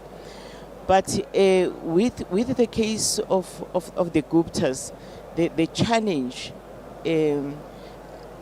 that made things drag is the formal process of formally bringing initial legal assistance. And it's not really the issue of UAE and South Africa. It's a general challenge where you have to bring a formal application. You'll bring a formal application and you'll hear from a country saying, no, in terms of my laws, the laws in my country, it must go through via this route. It must go via this office. Or you get a response, but the response doesn't answer half of your questions. It's not complete, it's not relevant, and it doesn't support your case. And this is the formal process that assists you to go to court and prosecute and say, this is the information that the FIU has shared with me, but I'm now getting it through a formal process. So that is often a challenge. I can speak on behalf of the FIU to FIU, but I can't speak on behalf of the prosecution. From FIU to FIU, what we were able to do, which is what the Egmont group of FIUs is also recommending, is that when you deal with complex cases, don't just say this is the intelligence and push paper. Be able to sit down and say, let's do a joint analysis. Let's both work on this case. And the FIUs, both the FIU of South Africa and the FIU, and most of the FIUs and even UAE, we've got powers to get information from SARS, the Revenue Service, from the police, from Home Affairs, to support the intelligence that we give to other FIUs. The biggest challenge across the globe is to get that information coming from the FIU, whether it's complex, it's complete, it's detailed, to get it converted into evidence. And the conversion of it into evidence can only be done through the formal processes, the formal mutual legal assistance. So the FIU will assist you in telling you that there are these assets in the UAE. The FIU has told me that before you put pen on paper, these are the assets that you should mention, because FIU UAE has told me that they are there in the country. Instead of you drafting a formal application only to find that there are no assets at all. Assets have been dissipated. They were there, but they are now gone. Thank you. Unfortunately, we have run out of time. This has been quite an interesting discussion. At the end, I'd like to thank Dubai Police for making this platform available for all of us to exchange our views and means to improve towards better policing and better engagement. And I would like to ask you to thank me and to join me in thanking our panelists today for their contributions and their insights. Thank you for attending today.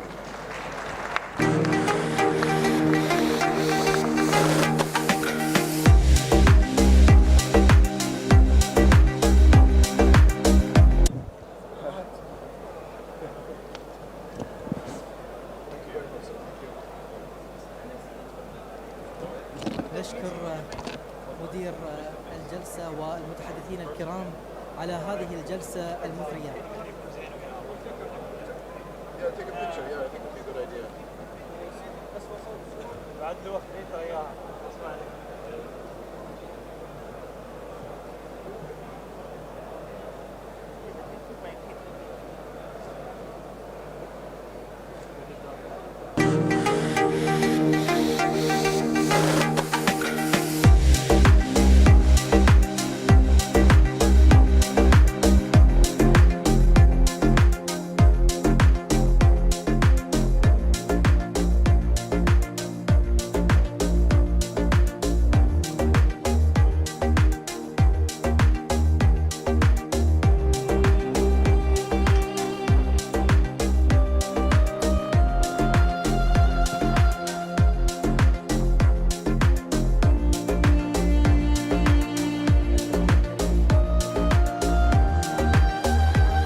تسلط الضوء على تجربة وطنية رائدة في مكافحة الجرائم المالية، وتحديدا في مجال التحقيق في قضايا غسل الأموال.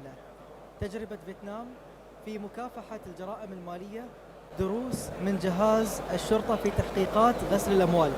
كلمة رئيسية يقدمها أحد أبرز القيادات في إدارة الشرطة الاقتصادية بوزارة الأمن العام في فيتنام، يستعرض من خلالها الآليات المعتمدة والأطر القانونية والتعاون المؤسسي الذي مكن البلاد من إحراز تقدم ملموس في هذا المجال الحيوي. نرجو منكم الترحيب بالسيد ثانا تونغ فو، نائب المدير العام لإدارة الشرطة الاقتصادية وزارة الأمن العام جمهورية فيتنام الاشتراكية.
How people been exploited on daily basis, I think I'm far behind.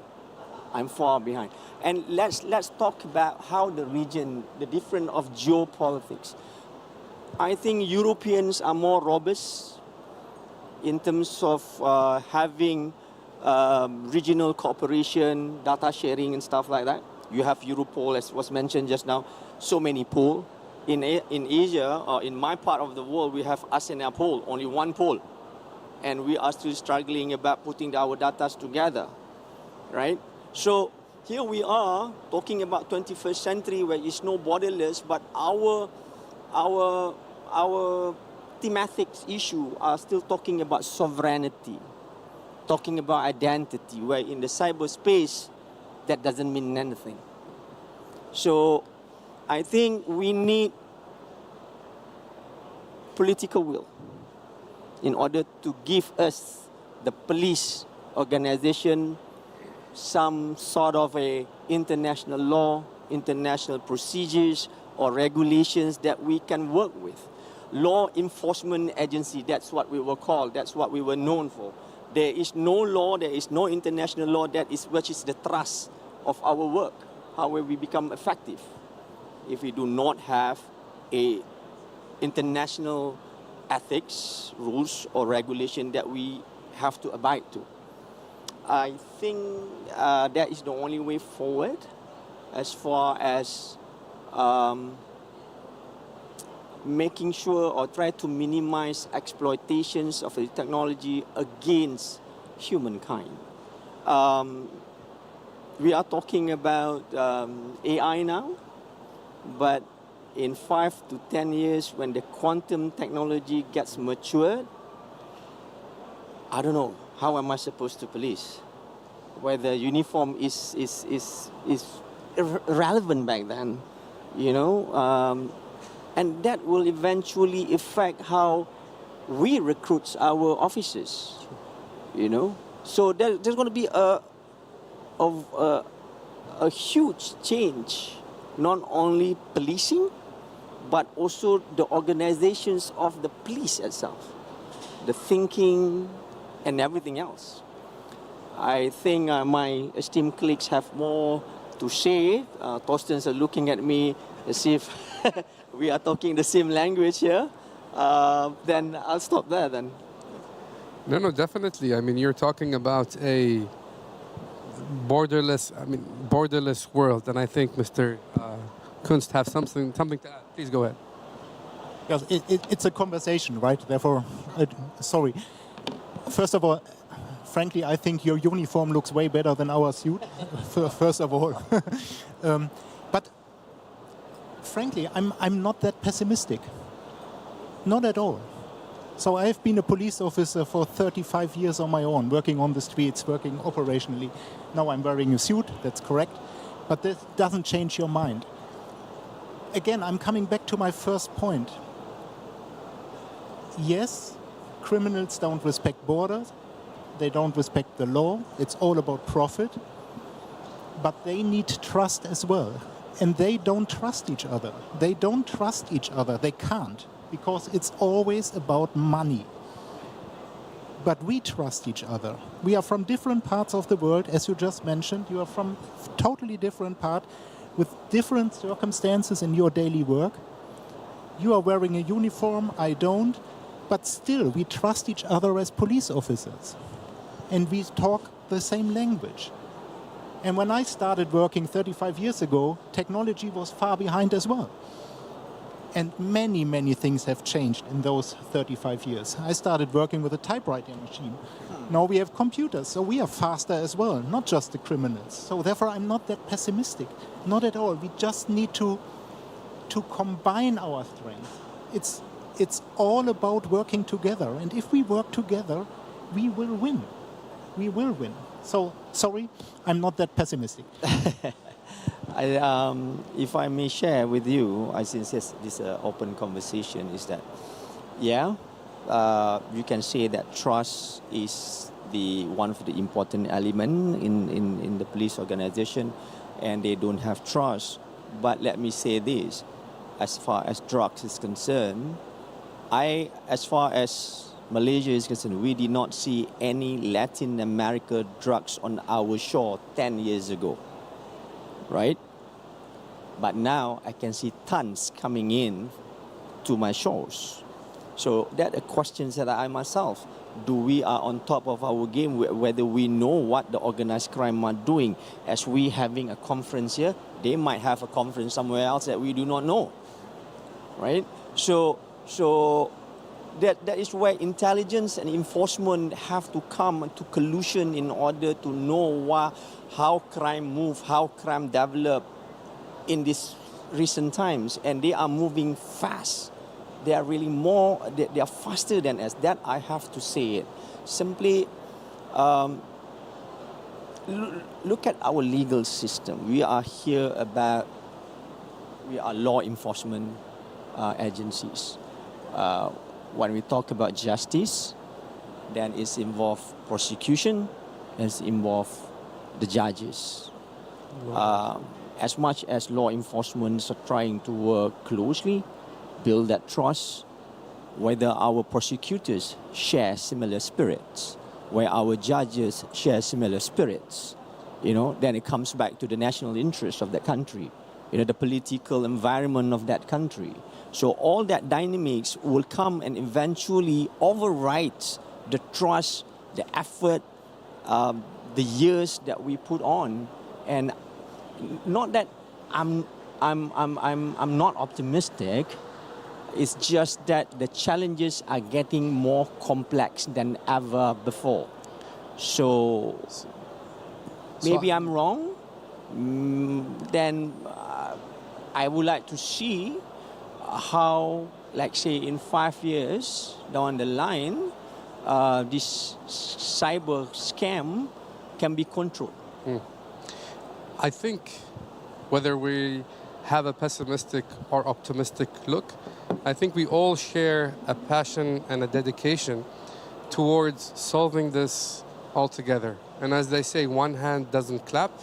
I think it's about, in many different aspects of the future challenges, we probably have to be proactive and ready for.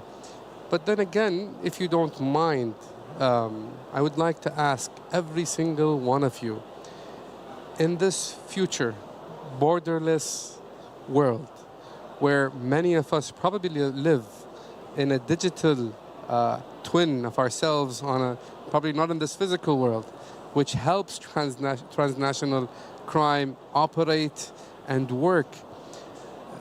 At the end of this panel, after these discussions, what would be if we said each one of you had a wish list in this conference and this summit, all of us gathered here, in very short terms, one thing that you wish we would register and come out with after the summit? If I can start with you, Dr. Peter. Mr. Peter. Okay, thank you very much. Can I give a realistic and pragmatic answer to that question? I think for me 3 things are very important. First, the most realistic step for the future is to use the different systems and possibilities for international cooperation which already exist. And certainly systems which already exist for global police information exchange. If you ask me, with my experience in the international police world, what is the most important aspect of international police cooperation, my top 3 is 1, information exchange, 2, information exchange, and 3, information exchange. So, and we have it stays the most important way of police cooperation. And we have tools. We have secure communication channels to exchange information worldwide.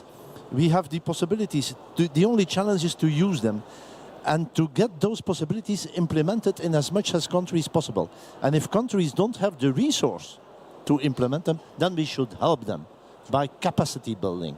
We are confronted with an information tsunami, and my esteemed colleague is right, we need new technologies.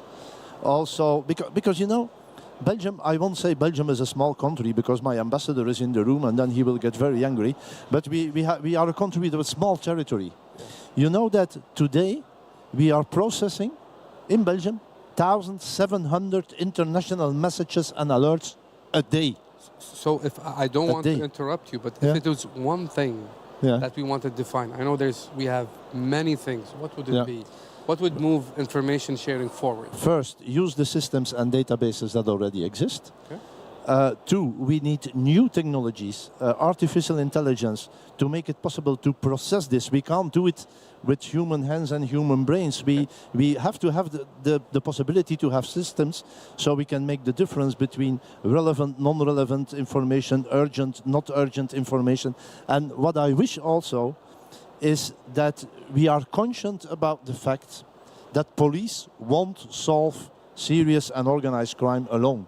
We need an integral approach. Fighting serious and organized crime cannot only be done by the police. We need also other partners. For drugs trafficking, for instance, when I told you that 821 criminal networks are active in the EU now, 50% of them is busy with drugs trafficking because it's about profits. It's about profits. So that means that we need to work with other partners, for instance, to increase the resilience of our ports. We see that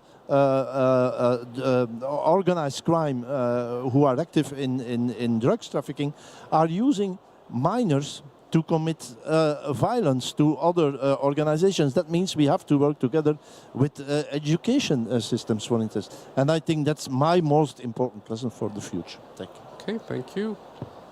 Mr. Kunz? So you ask for a wish, right? In less than a minute. Less than a minute. Yeah, I will make it in less than a minute. So my wish is very close to this conference. So we are sitting together in this conference like we sit together in Interpol conferences, despite of different political systems, despite of cultural issues or diversities, despite of wars going on in different regions, but we sit together as police officers and we talk to each other. And that's my wish, that we never forget that we are police officers and that we speak the same language and that we speak to the same values, and that is fighting crime all over the world and arrest the bad guys. And if we do this, we are way, way ahead. And this is my wish. Let's move on like this. I respect that, and I think we should increase the number of meetings we have with international police forces. Mr. Sinka, please. Yeah, thank you. We are all speaking one language, one voice. I would just say that it's not a problem that we as a police would not be up to date. I think it's not a problem with the modern technologies. We are very up to date with them. The biggest problem it is the legislation, which was also mentioned before. We are not up to date with the common legislation. That is a problem. If we want to be effective and if we want to process at the end all the suspects in a proper way, we need a common legislation. I agree with that. Mr. Mohammed, can you hear me? Yeah, I can. If there's one wish that I can have, my wish is that I become a Doctor Strange, so that I can move from one world to the other world, from one era to the other era, from one mind to the other mind, and I control everything. That is my wish. You know, on that very, very interesting feedback and the comments and the wish lists we have, as we close today's session, one thing is very clear, whether we're positive or pessimistic, is that while crime may be borderless, so is our determination to confront it. You know, the past year alone proves what's possible when we work together.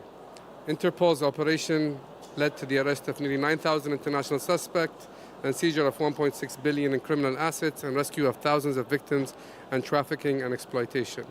Although we talk about, you know, numbers here, but these are not just numbers. They are lives protected, criminal empires dismantled, and futures reclaimed. And it's no coincidence that we're having this conversation in Dubai, a city that not only hosts global leaders, but also tries to bring people closer together to come up with outcomes that are workable in the future. The future global security depends on three things, I think, as we all agreed: trust, shared intelligence, and visionary partnerships. And today, I believe that's what we saw here. So thank you again, our distinguished panelists. And I'd really like to give one round of applause again for the panelists and everyone here committed to a safer and smarter and more connected world. Thank you.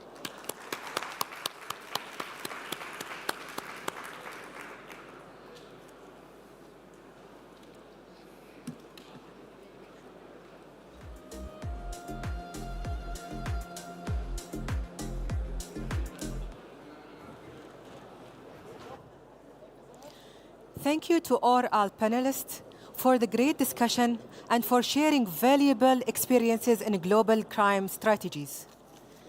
It's time for a 15-minute break. Please take this chance to relax and connect, and make sure to return back by 2:45 as we have more great discussions ahead. Thank you.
On digital transformation is our conference track that will discover strategies to dismantle information silos, accelerate the investigations, and transform policing as we know it.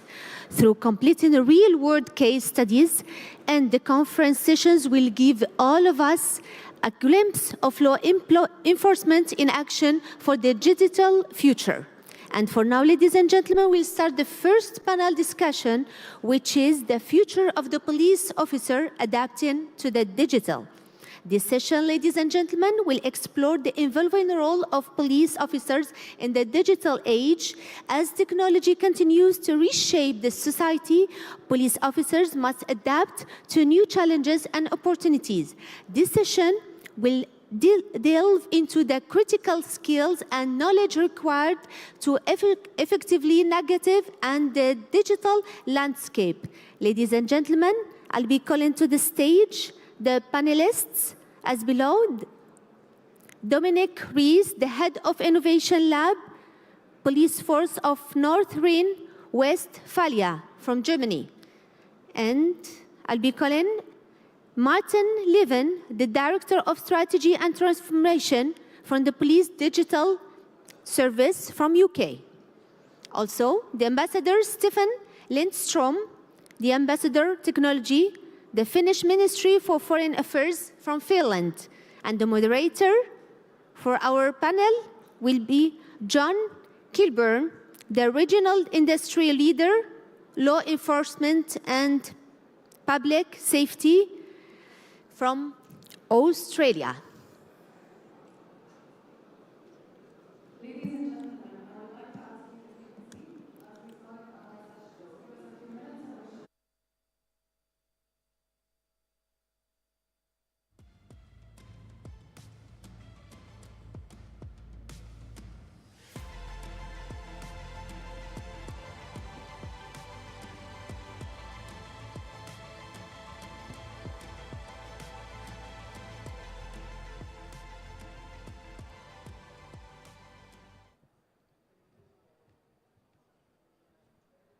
Ladies and gentlemen, thank you for that warm welcome, and welcome to this pivotal discussion around the digital age and the transforming environment for frontline police. I joined the police in Australia back in 1993, and at that point in time I typed my first charge sheet of an offender on an Olympia typewriter with carbon paper. We've come a long way since then. I think my mobile phone was about the size of a brick, and I had to carry 3 batteries to get through the day so I could make a half-hour phone call. We have come a long way since then, and this is a really good opportunity for us to be able to discuss what some of those impacts are, particularly given the fact that the environment is changing so quickly. I'd like to start, if I can, with a question for all of you to answer individually. In your experience, and I understand that each of those experiences are going to be very different, how's the everyday role of a frontline police officer changed as a result of the digitisation of policing tools? So the impact on that frontline service delivery. Might start at this end.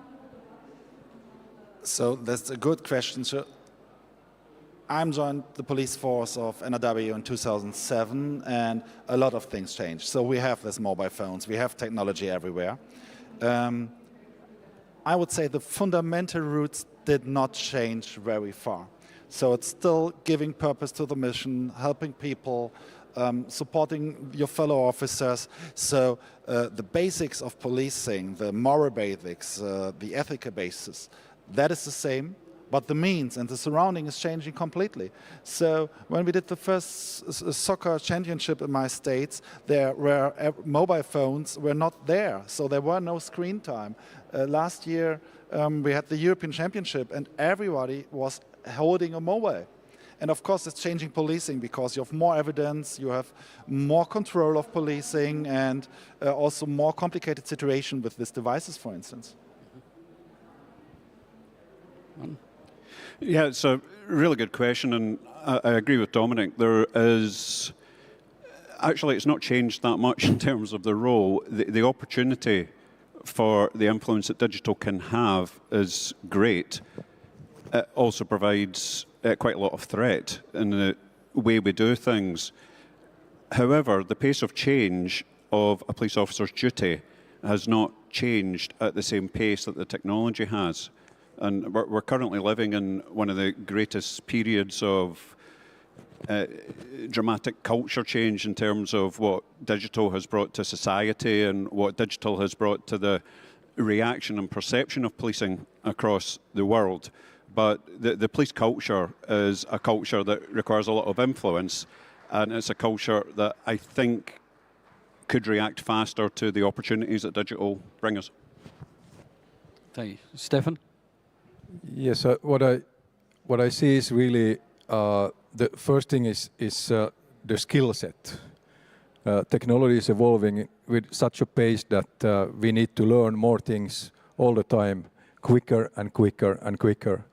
And we come to situations where technology is outpacing us. I mean, there are so many issues coming to the fore. And the other thing is, of course, that also the bad guys are using technology. And when they get ahead of us, we are in a different situation than what we should be. I come from the foreign service, so that is also an example of how these things intertwine and cross-pollinate in everything what we do. And we utilize it in many different ways, also in early warning systems, and we utilize it in systems how to alert people in case of an emergency or natural catastrophe and things like this. But I think the major issue is really the pace of everything. Everything has to happen now. And the other thing is also the expectation from the audience, from the people. They also expect the reaction to be immediate. And that hasn't been the case, but that will increasingly affect everything what we do.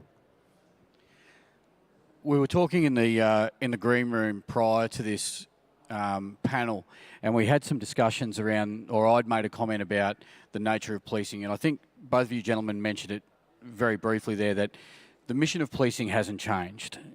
We would all agree with that public safety, the provision of community sentiment around safety hasn't changed at all, and the desire of individual officers probably hasn't changed that much either. We're talking about the tools that go with it. Given the fact that there is such exponential growth in technology, when I said earlier in the green room that there are two things that police don't like, the way things are right now and change, how does that sit with you? How do you see it being problematic for law enforcement agencies, and how are they dealing with attitudes of officers dealing with that rapid level of change? So maybe that could be one for me as a starter. So I'm the head of Innovation Lab, and I'm really deeply into technology, and I really appreciate the challenges that they are coming. But honestly, maybe it's 40% technology and implementation and all the problems related to that. 60% are leadership and change processes. So technology is not a silver bullet, of course not. And from my perspective, organization change is very complicated. If it comes to public entities, it's getting more complicated. And if it's going to security entities, it's a mess. And that's because we are really depending on each other and really depending on technology, and it has to work. And this has to work nearly 80, 99, 90.9%, and we don't change. And that's a problem. At the moment, technology is forcing us to change tactics. And everybody who knows how complicated police tactics are, how strong the training is, how strong the mindset has to be, changing tactics is a real thing. And on training, on your picture of yourself, on what you think policing is about and how you want to be seen outside. And that is maybe the most complicated thing. Technology change is so fast that cultural change that is necessary to adapt it is not able to keep pace, or it's very hard to keep pace with the technology developments. Man?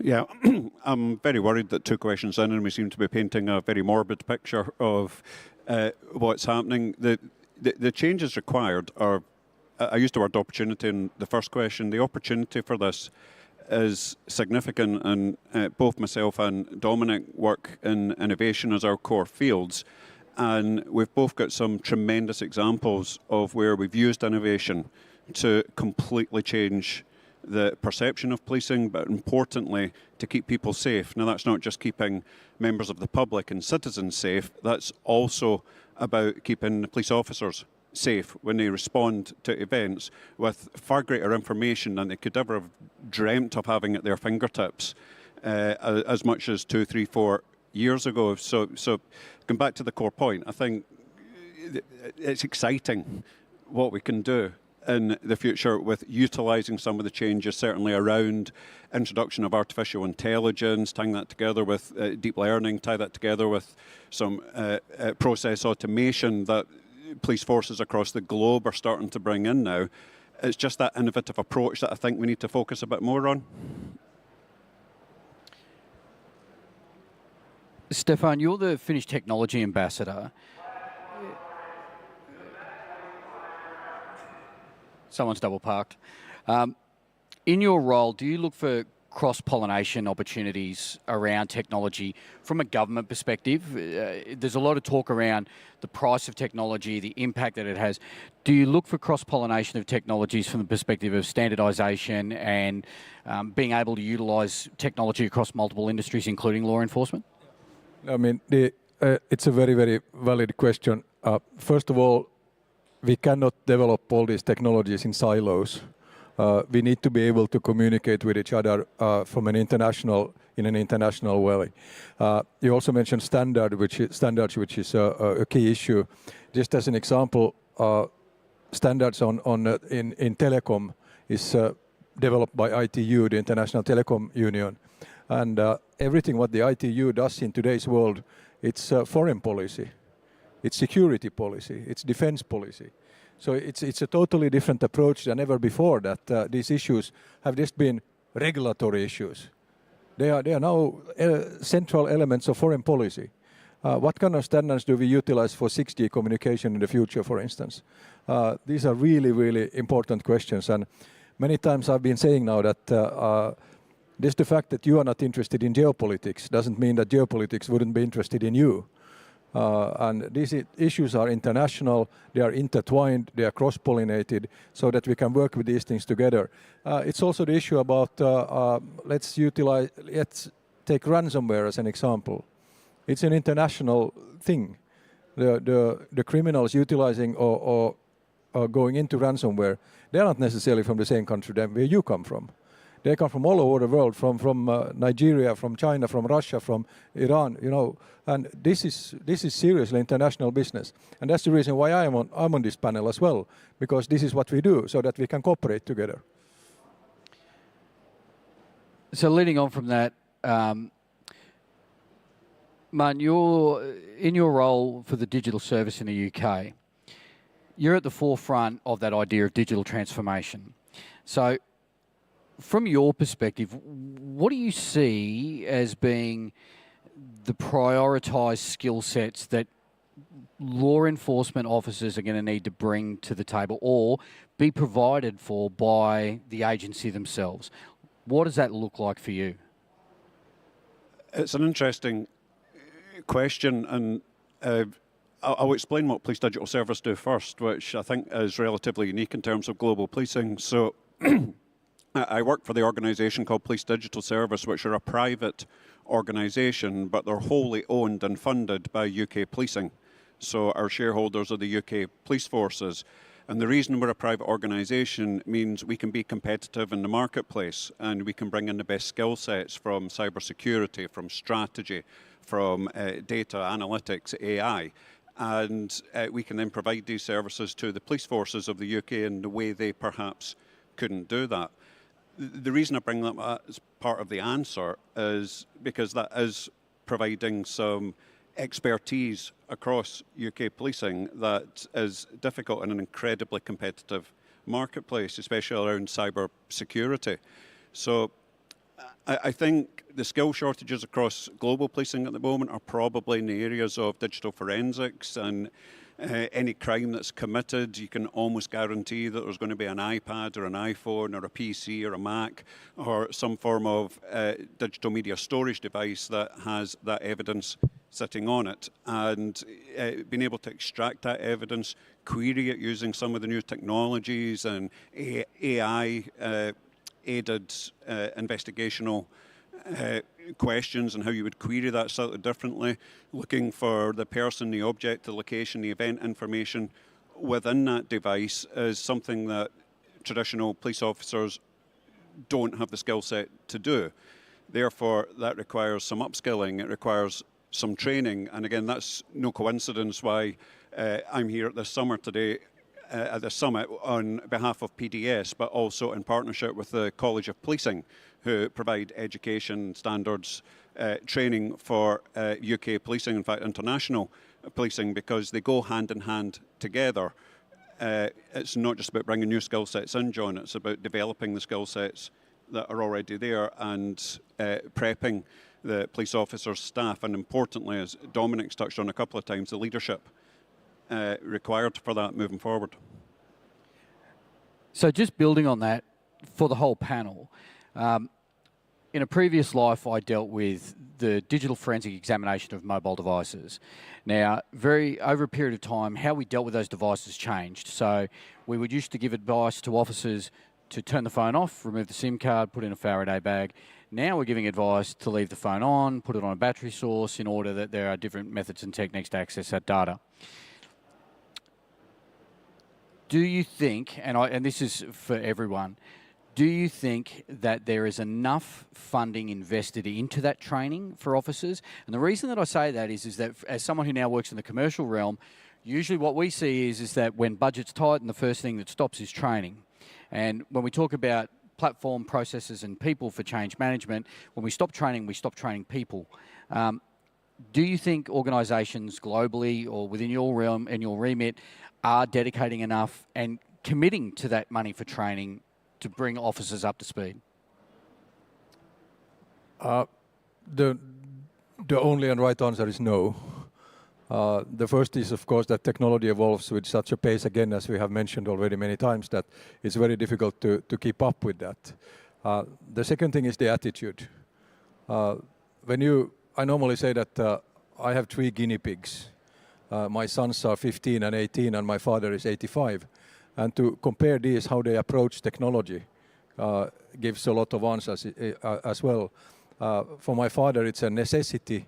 For the kids, it's opportunity. And the way they do it, and the pace, and the way they absorb everything. I took over this job 3 years ago, and at that time, I was the only one in the Foreign Service dealing with technology and foreign policy as my main job. Today we are 9. And in December we will be 15. It just shows again the pace of how these things go. But there's also one of the problems is silosation. That many of the different departments, they don't see that this is an important thing. They want to do everything themselves instead of leveraging the knowledge from one department or one division to another one. And the last part is really that leaders in this field tend to be more experienced, and that doesn't necessarily mean that they have the same attitude to new technologies and taking new technologies into use. So it's really inbred, the whole situation there, that if the leaders don't want to do these things and use these technologies, why should the younger ones do it? And when the younger ones do it, sometimes they are even put in a place where they are told not to do it. At the same time, we also have, of course, the legislative problem. For instance, with artificial intelligence, is that what can be used and how can it be used, because the laws are not following up with the same pace as technology evolves. This is, of course, a big issue in many of the technologies, not only AI, but that's something that needs to be addressed.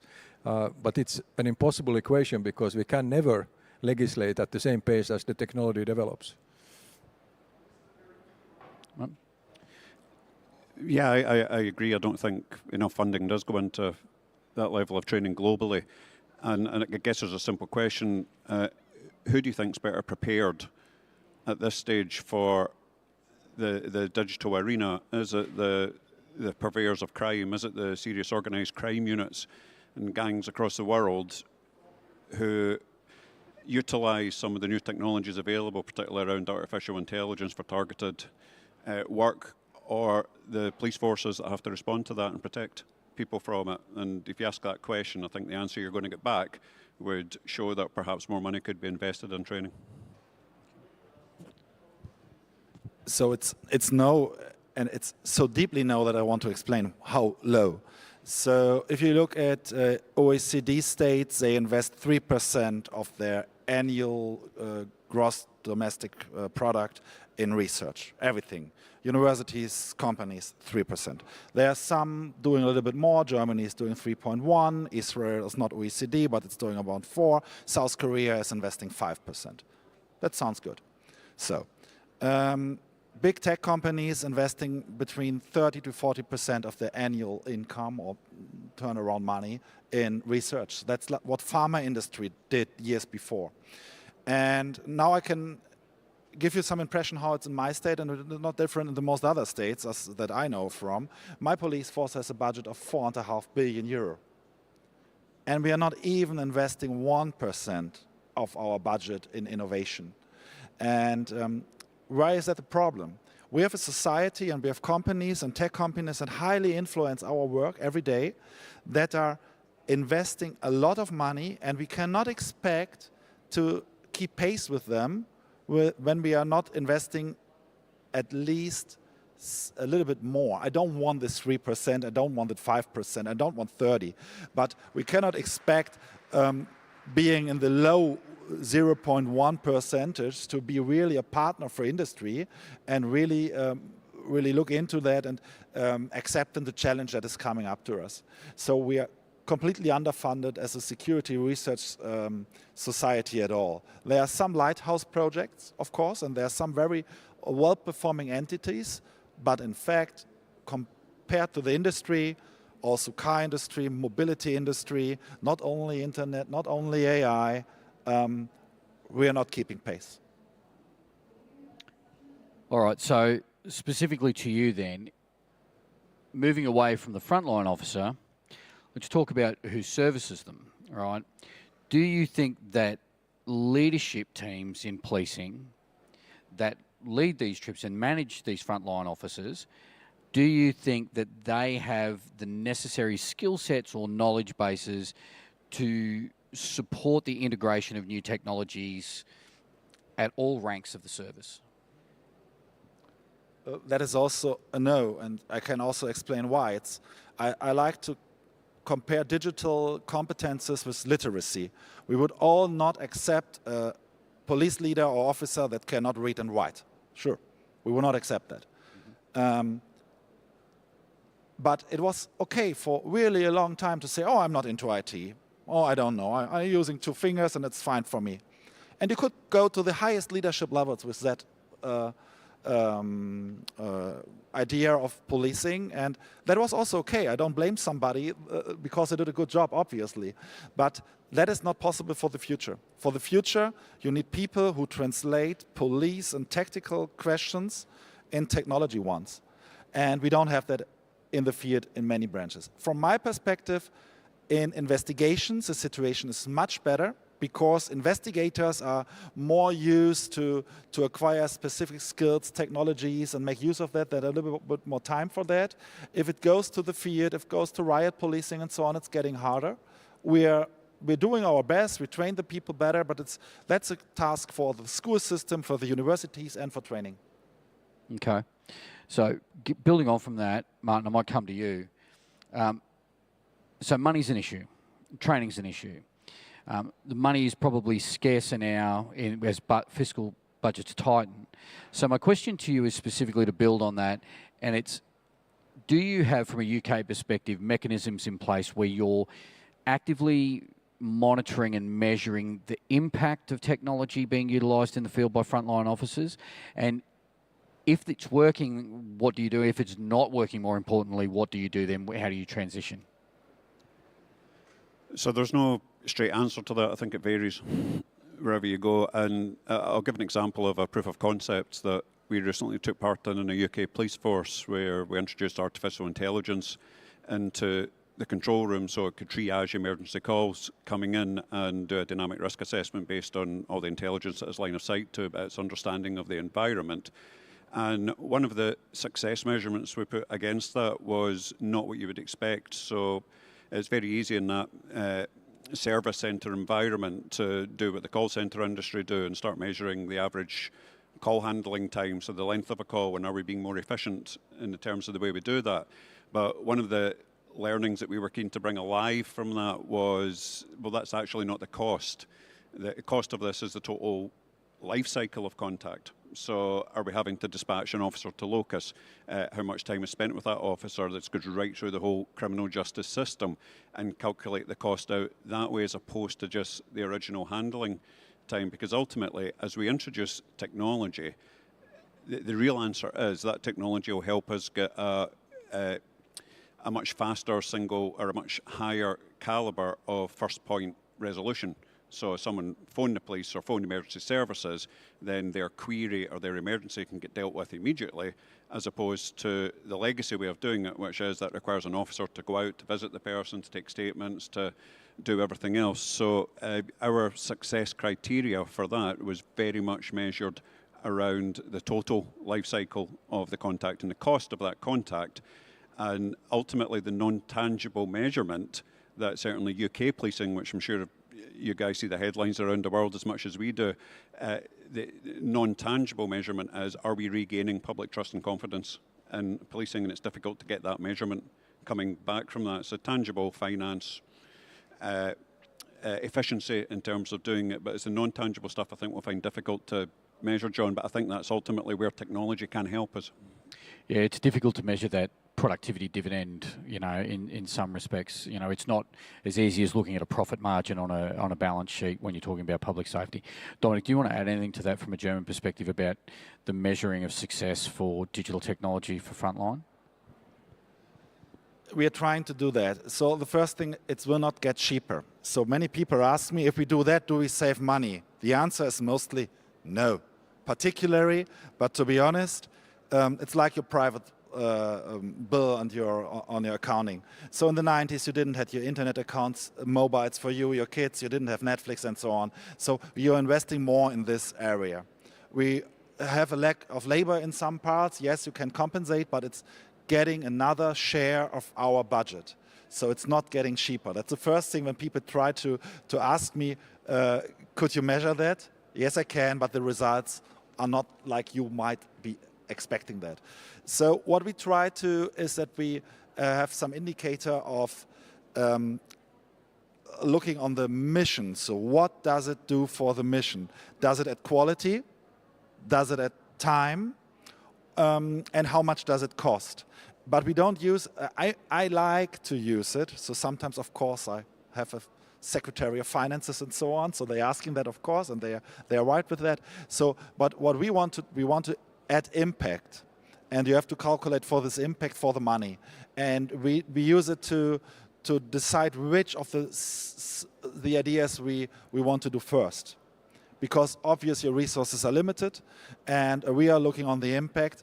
What I would like to add is quality is not everything. So policing and quality were rising over the last decades. So domestic violence, traffic accidents, everything is getting more complex and it's taking also more time.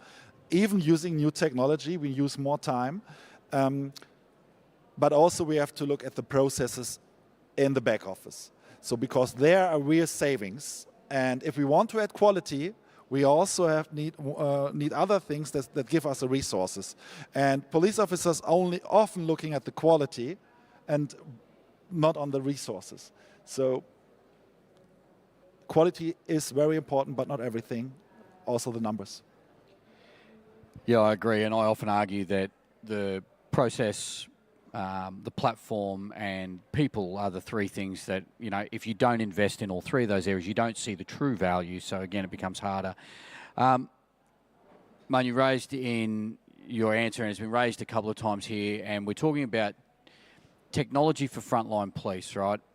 And the term that everyone's using, if you walk outside here, you're going to see it just about on every stand, is AI and machine learning. all right? So AI.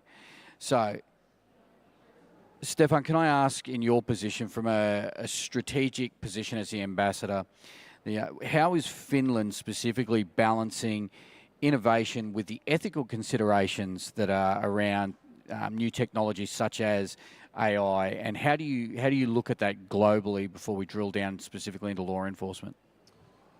Oh, that's a big can of worms.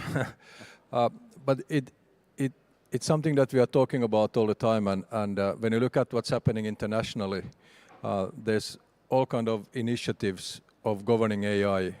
There's the AI Act of the EU. There's similar kind of approaches from the United Nations. There's one from the Council of Europe. There's one by OECD. Then there are these international agreements like the Blizzard Agreement that was done about 2 years ago, followed up by the Yokohama one, and now we had the Paris Agreement. And what do these have all in common?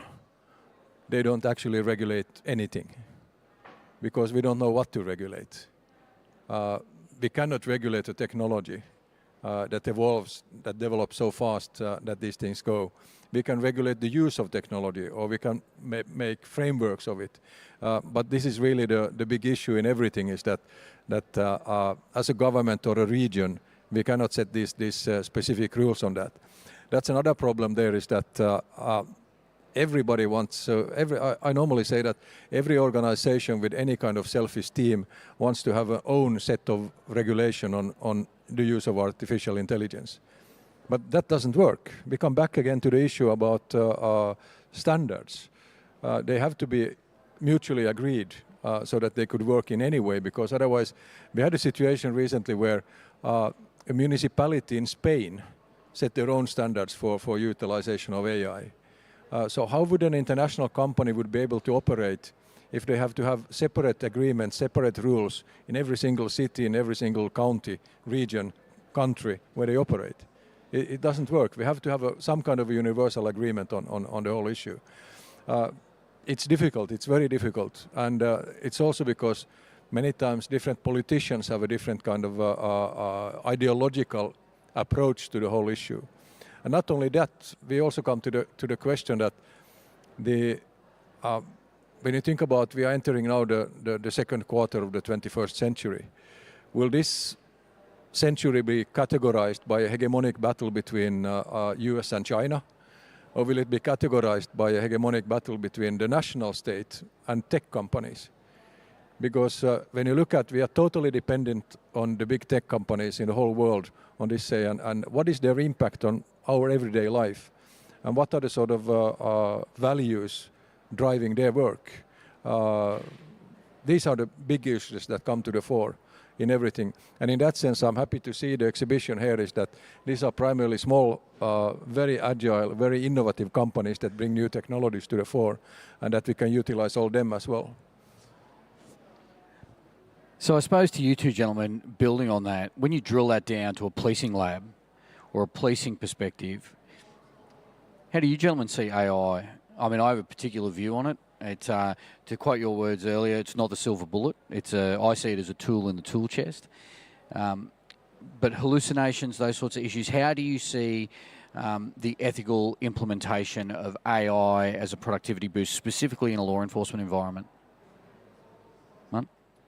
Yeah, we had a good discussion upstairs before we come down here about the sort of ethical constraints in AI. I think there's a simpler question we have to get to the bottom of first, which is really what is AI? What are we referring to in AI? Because I think different parts of the industry, and policing being one of them, have a different idea of what AI is to perhaps what industry has and what they're doing. And is it a concept? Is it a product?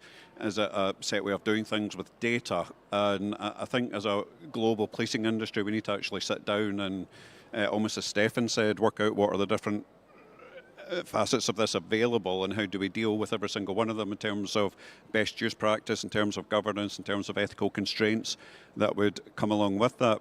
But I think overall, artificial intelligence in policing is potentially another example of where the opportunities are going far faster than humans can catch up.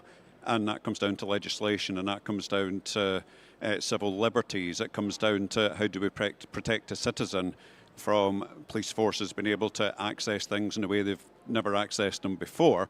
But on the threat side, it also comes down to the organised crime aspect of that. The threat to the citizen has increased exponentially with real targeted, custom-made phishing attacks against individuals now easily possible from anyone sitting in their bedroom in a back room somewhere.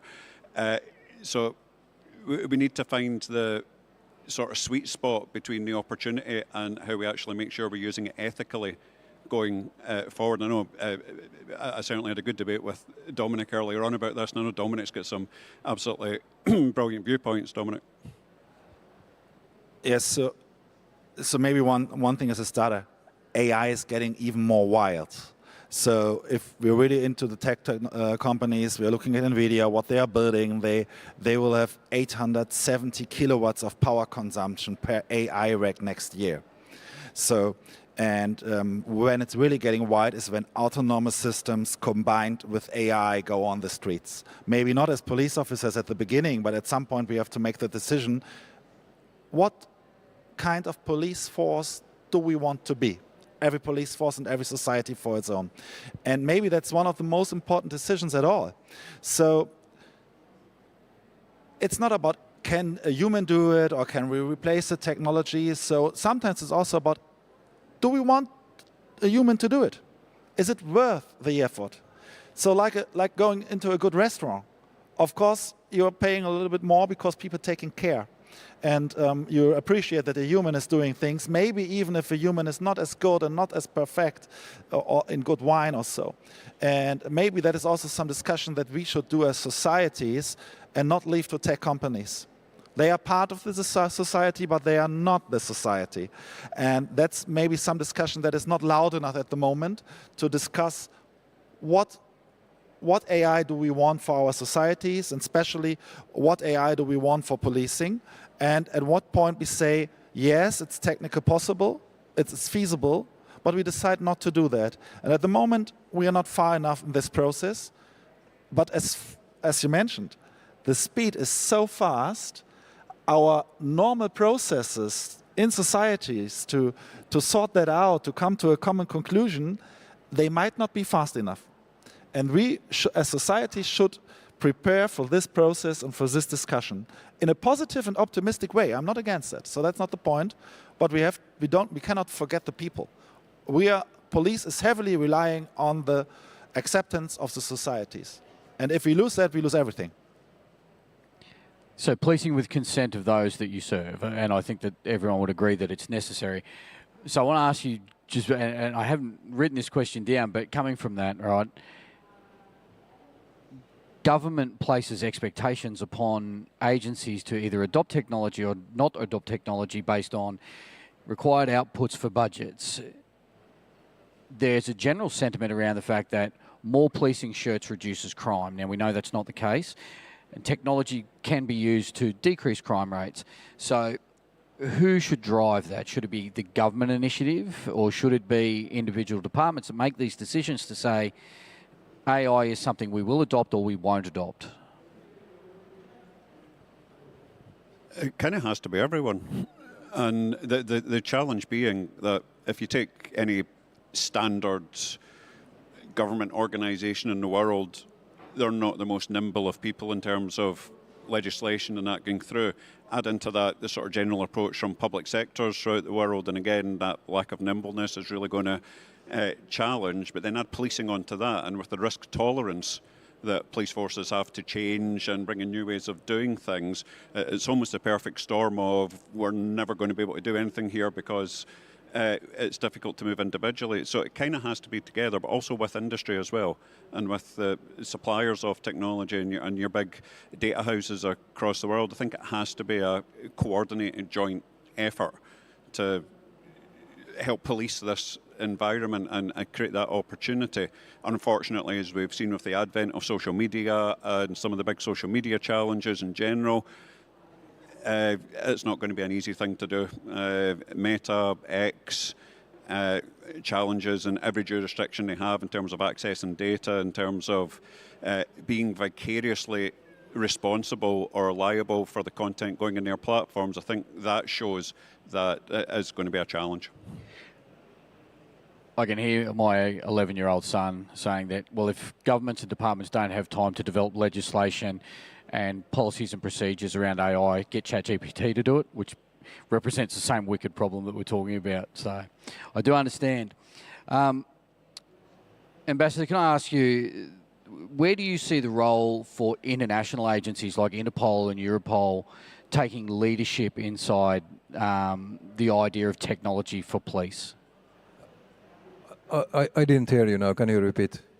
Where do you see the role of international agencies, Europol, Interpol, UNODC? What do you see their role as being from an international leadership position about technology for policing? Yes, thank you. First of all, the challenges that we are facing are not national, they are international. And that emphasizes the role of these organizations so that they can cooperate more together. But it's also, I reframe the question a little bit also, because it's also a question then about what I call elements of digital sovereignty. Because we are producing an enormous amount of data, and how do we control that data, and how do we protect that data in many ways. And you talk about the data itself, but also the infrastructure. Can it be trusted? From what is the origin of the infrastructure that we build, and look into those things. And there are these organizations also playing a major role, so that there has to be some kind of a minimum acceptance level of what can be used and what cannot be used in these issues. They are facing major challenges in this, and it's also about legislation about data sharing. What can be shared between one country and the other? Because in one country something is allowed and in the other one it's prohibited. And this is the same thing with companies, that if they have to operate according to a certain legislation, and some of this legislation is extraterritorial, meaning that it applies if the company operates in another country, and sometimes they are contradicting. So if one country, if a company operates in one country and they do one thing that is lawful there, but it's unlawful in another country. So how can they prepare? We come back again to the issue that what we require is its stability, predictability, and consistency. And we have none of these issues in the world today. And the organizations could provide that to some extent, that we have a mutual understanding of what we are aiming for. All right, I'm just mindful of time now. I know we're coming down to sort of about 4.5 minutes to go, but probably for you two gentlemen, I wanted to ask this, and it's a fairly unique question. It's probably a little off topic, but it relates to how police get their technology. There's a lot of discussion, and I've heard it used, the term used this morning around policing, around the idea of public and private partnerships, around the development of technology or the procurement of technology to solve particular issues for policing. Want your opinion? Do you believe police are good at doing this? And I say this from a background where defence industries have been very, very good over the years at partnering with defence agencies and defence industry and working hand in hand to provide solutions. What are your thoughts about policing in that regard, of being true public-private partnerships? Are they receptive to it? Are they not? Yeah, well, I'm kind of sitting here as an example of where a public-private partnership works, where a private organisation owned on behalf of the police forces, but another critical thing that we do in the UK. So we try and coordinate the activity between policing and industry for that partnership type approach. And we've done that through framework, and we've done that through sharing collaborative ideas with industry, and it has led to some really, really nice innovations that come.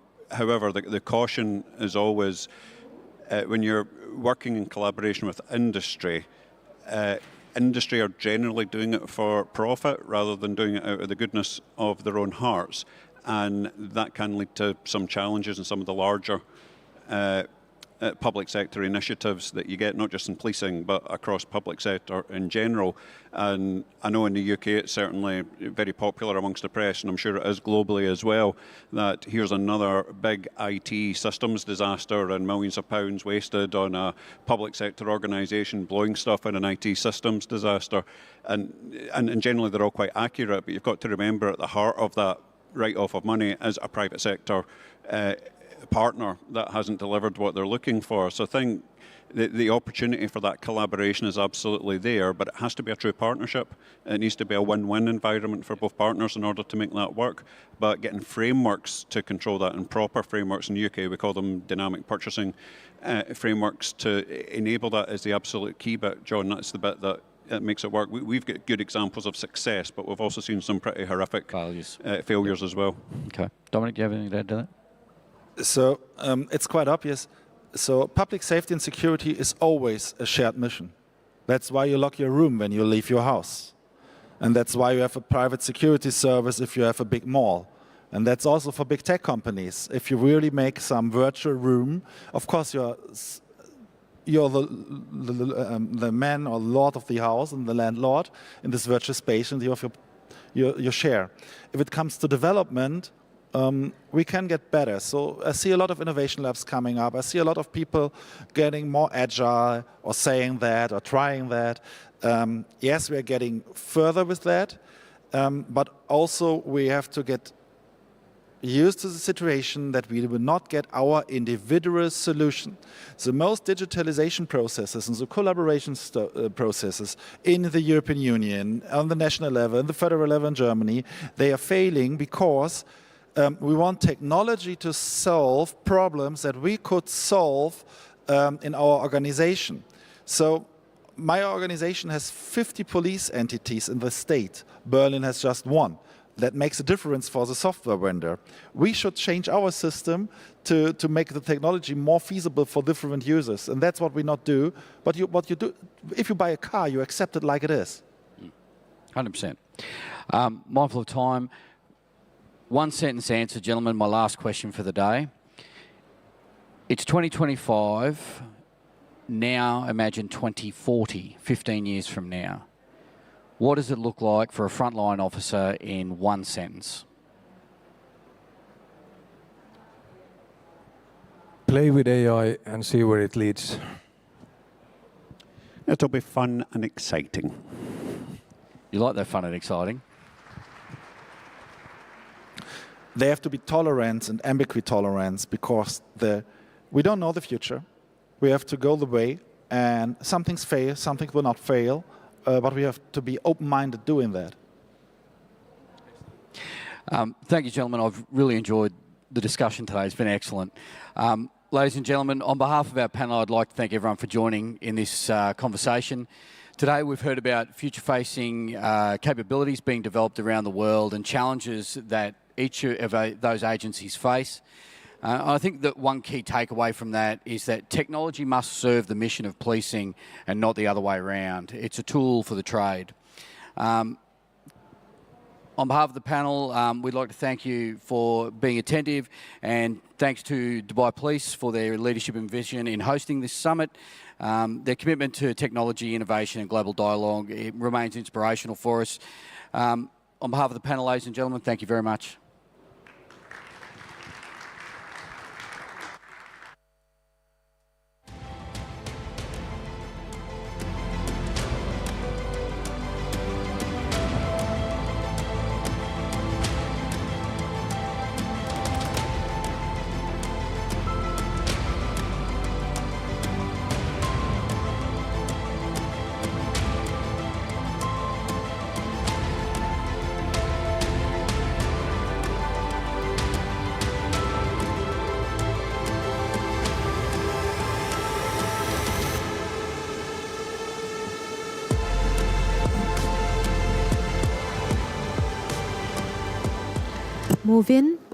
Moving to the invisible witness, ladies and gentlemen, we'll be discussing the uncovering digital evidence to solve complex crimes. In the shadow of complex crimes, digital evidence often holds the key to unlock the truth. We'll explore how digital forensics is reshaping the criminal investigations through compelling case studies. We'll also reveal how hidden data from devices, networks is exposing and delivering justice in ways never before imagined. I'm pleased to call to the stage Mr. Tim Fay.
exploring the potential benefits and ethical challenges of AI-powered law enforcement.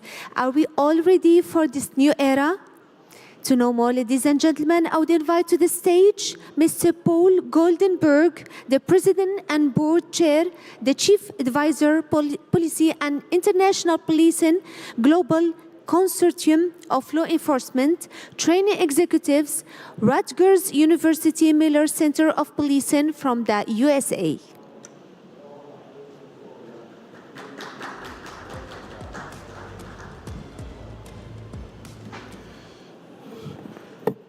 It's a pretty long title, but the bottom line is I'm a 30-plus year police officer, executive, thank you, from the state of New Jersey. And just to let you know that our AI is so good, I'm not real, I'm a hologram. So for those of you that think I'm real, there you go. But speaking about holograms, I have to give credit to the police in Amsterdam. There was a young lady that was murdered in the Red District, and the police were extremely innovative just recently. They did make a AI-generated hologram of the victim, placed the victim in a storefront, and as people were going by, she literally stopped people and asked them for help to identify her own killer. These are the types of things that are changing the world for police across the world, across the nation. So AI is revolutionizing policing, and the question for the next 20 minutes is going to be, are we ready? And quite literally, are we prepared? The bird's eye I'm going to give you is really from the ground up. It is not going to be highly technical, but I'll start here, if I can.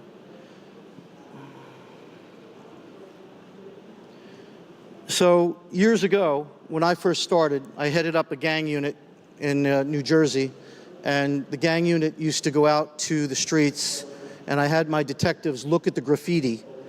And by looking at this graffiti, I was able to determine the future, literally, the future. Who may become the next victim of a particular gang? That's all changed. Things have become much more sophisticated.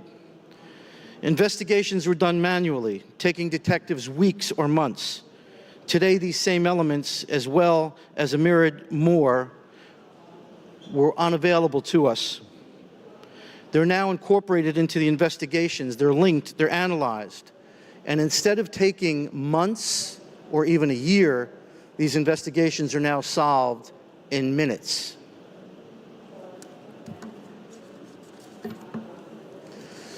So let's talk a second about the global policing crisis, but I'll be more specific to the United States. It's been rough on us the past 4 to 6 years in the USA. We have seen a vast amount of our police ranks depleted. Where young men and women wanted to step up and serve their country, they are no longer joining the ranks of policing agencies around the country. Tenured officers are leaving in droves. Recruiting qualified candidates is increasingly become difficult. Budgets have in fact been slashed, although we're starting to see a comeback there. And criminals likewise have adapted very, very high-tech tools, sometimes way advanced more than what we're using. So imagine this. A world where AI predicts crime before it happens. Ladies and gentlemen, this isn't science fiction.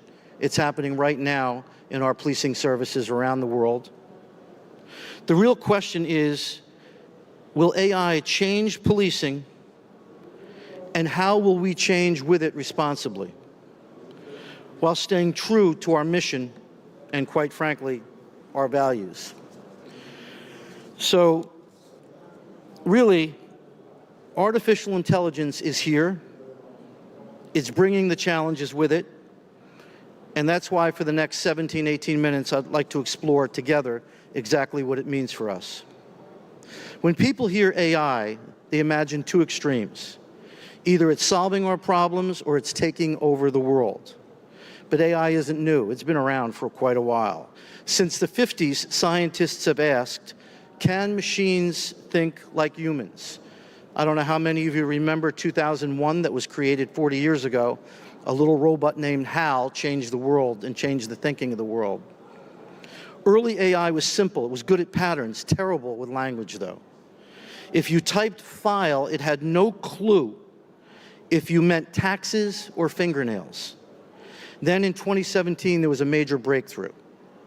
Google researchers introduced what's called transformer models. This led to large language models where AI then predicts the text. They predict words by analyzing massive amounts of text. AI does not understand the language like we do. It breaks everything down into what we call tokens, tiny text chunks. So if I say, the quick brown fox, AI doesn't see 4 words. It might see 6 or 7 chunks. Here's where things get a little strange. With enough data, AI starts doing things we never trained it to do. This is called emergence. AI develops unexpected abilities. Ask it to write a 16th century Japan sonnet, and somehow it does. AI can even predict emotions, believe it or not. That's a concept called theory of mind. It knows Sally lost her ball, and it means she's sad. Not because it feels the emotions that we do as human beings, but because it recognizes patterns in human language. AI is impressive, sometimes extremely weird and freaky to many of us. But don't worry, it's not self-aware, and it's not coming for your job yet.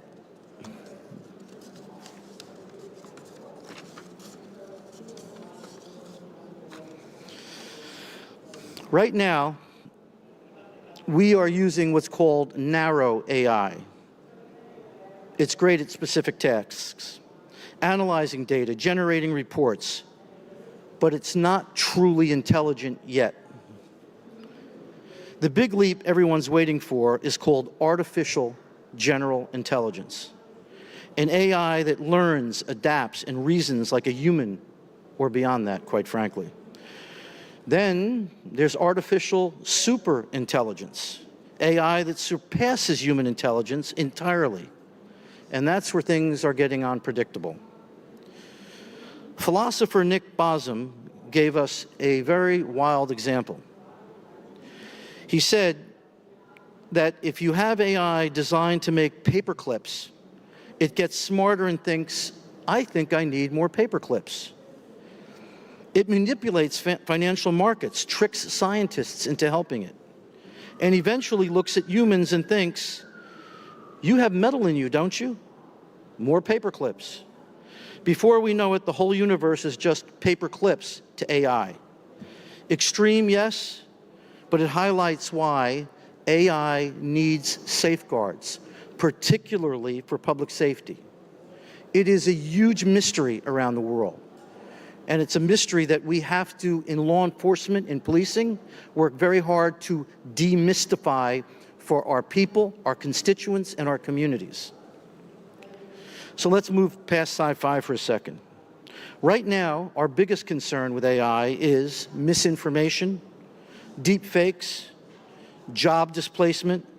We've already seen AI-generated videos used to spread false information, impersonate public figures, and manipulate reality.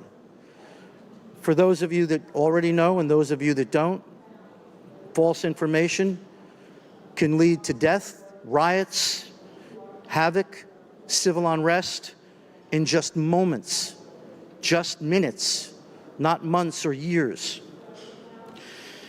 It can fake voices and faces. That's something law enforcement now is paying very, very close attention to. So while we're not turning into paper clips anytime soon, AI is indeed reshaping our world in policing. And that's why we need to shape it, and I say it again and again, responsibly. So, how do we stay in control as AI evolves? First, we need to know its strengths and its limits. We call this the jagged frontier. AI is great at some things, awful at others. The only way to understand this is to test it, to push it, to learn where it helps, and we need to understand where it doesn't. Second, most important, we need to keep human beings in the loop. We cannot leave it to AI to make the decisions. It's easy to be impressed by AI, we all are, but we need to question its outputs. Just because AI gives us the answer, it doesn't always mean it's the right answer, ladies and gentlemen. AI helps, but we need to lead it. Think of AI as a partner. Not perfect, and sometimes it gets things very wrong. We call this, believe it or not, an AI hallucination. It's when AI generates something that sounds legit, but is completely wrong. With the right data, the values, and oversight, AI can be a very powerful tool for us in policing. So we need to stay informed, and I keep saying it again and again, we need to stay in control. We need to make sure that AI works for us, not the other way around. So how is the landscape changing? As I stated, public safety is changing every day very fast, and we don't have the resources, and in some cases even the personnel, to confront some of these adverse challenges. So technology needs to shape how we work. The bad men and women out there that are working against us, they are adapting as quickly, if not quicker, than we are. We're not just dealing with traditional threats anymore. In the old days, traditional organized crime, transnational organized crime. We're now facing AI-driven cyber attacks, sophisticated fraud schemes, misinformation spreading at a record speed. While we're still dealing with quality of life crimes, we're still dealing with violence and extremism, we now have to deal with these issues. It's not easy for us. Threat actors are using AI to automate phishing attacks, bypass security systems, once thought foolproof, coordinate cross-border crimes with encrypted tools. That's why this conference is so important. There are people committing crimes against your country, sitting in the United States, in Canada, in Russia, in Africa, and vice versa. There are no borders when it comes to this type of criminality. And unless we work together, we're going to confront some very, very serious issues. The other issue, we all know we're drowning in data. Social media, surveillance, financial transactions, and traditional methods, we can't keep up. Meanwhile, communities expect what? Smarter policing and a faster response. They still expect this from us. So imagine AI spotting threats real time, or helping officers deploy resources exactly where they're needed. That's not the future. It's here, it's now, and it's how we use this gift. It's going to tell us whether we will succeed or potentially fail. The challenges are real, but the opportunities are even more real. I keep saying again and again, the question is, are we ready? Are we using it responsibly and to our full potential? AI isn't just another shiny tool, it's changing the game. It's helping us work faster, smarter, more informed. It's giving our officers something, and for those of you that are in executive roles, something that they never had before: enough time. Enough time to give to the public, enough time to protect the public, and enough time to better understand the adversity that they face every day. By automating the routine stuff, reports, paperwork, data entry, tasks that took hours now take minutes or seconds. And that means more time where it matters most, as I said, protecting our communities. Let's face it, nobody joins policing to drown in paperwork. That's what drives a lot of us away. AI isn't just about working faster, it's smarter. It's digging through the endless case files. It connects the dots in seconds. And that means that for all of us, justice will be served much faster and in a much more equitable way. But here's the key. It's not a silver bullet. It's a force multiplier, not a replacement for human judgment, experience, or quite frankly, leadership. So how do we manage these risks? As I stated to you before, interestingly enough, there are some very, very devious, bad people that are using AI for other purposes. In a world where seeing is no longer believing, how do we protect the truth? Generative AI is evolving fast, and with it comes new challenges. So I'm going to talk about deepfakes for just a moment. One of the biggest threats is the deepfake. It can now create a hyper-realistic fake content, videos, voices, even entire identities. Imagine a video of someone committing a crime and it's completely fake. Deepfakes are already being used to manipulate evidence, impersonate public figures, and commit financial fraud. And the criminals, they're getting much smarter. It's not just the fake videos. It's supercharging cybercrime, phishing emails, fake news networks. The job's getting tougher. So how do we separate the fact from the fiction? In a world with synthetic media, we need AI-powered tools to authenticate the digital content, detect the anomalies in data, and here's number one: train our officers.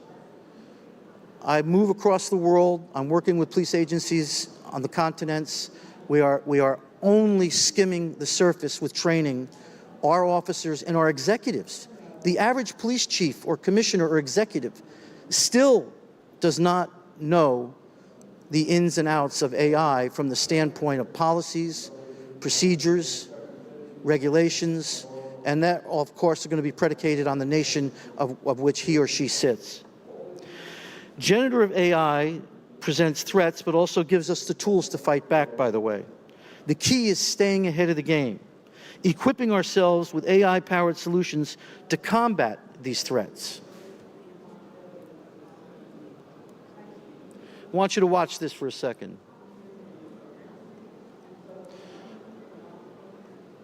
The gentleman on the left is controlling the young lady that you see there that is a fake.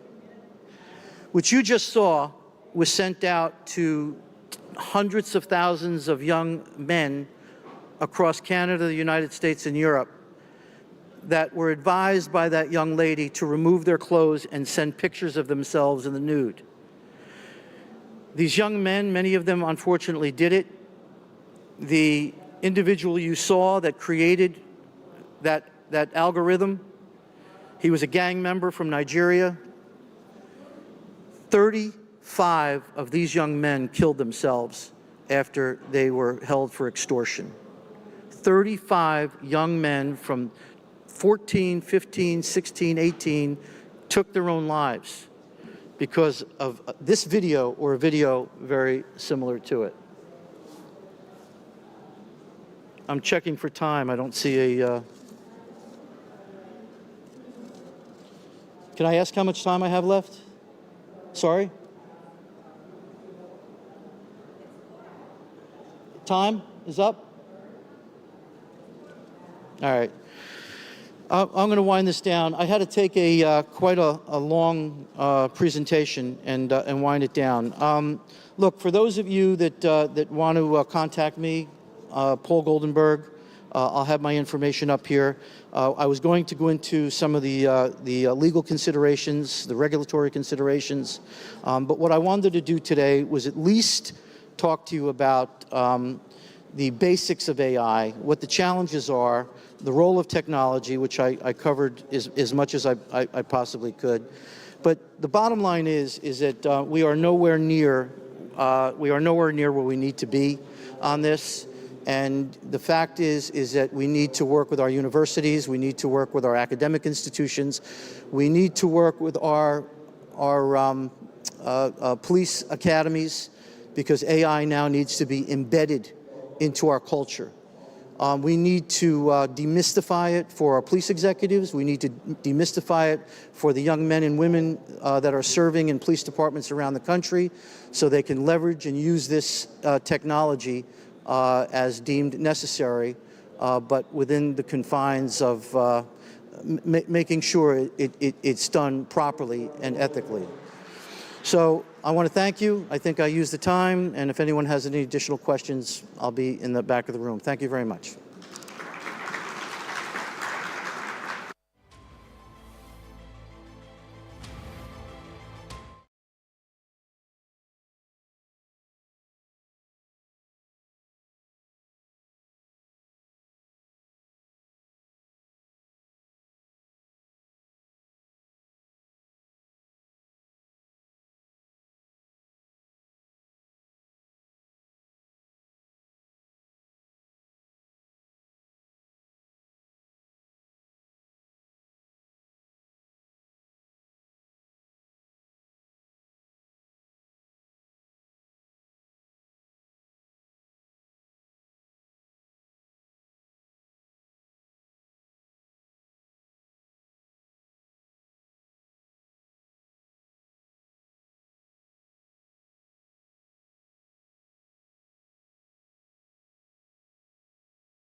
You do have to wear headphones to be able to listen to the next key sessions.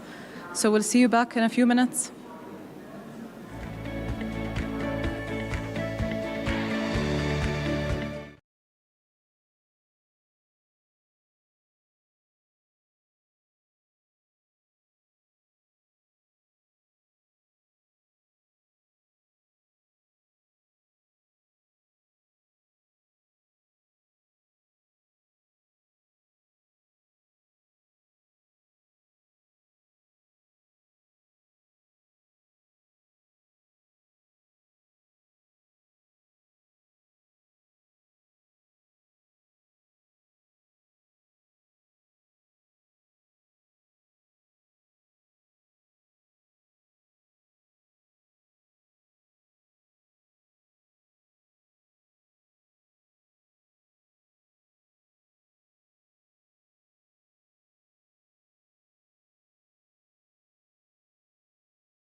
That being said, I would like to welcome our next speaker, talking about the role of women in serious organized crime. I'd like to welcome to the stage Claire Doyle, the Chief Superintendent, Head of Criminal Justice and PhD candidate at the University of Huddersfield at Merseyside Police of the UK.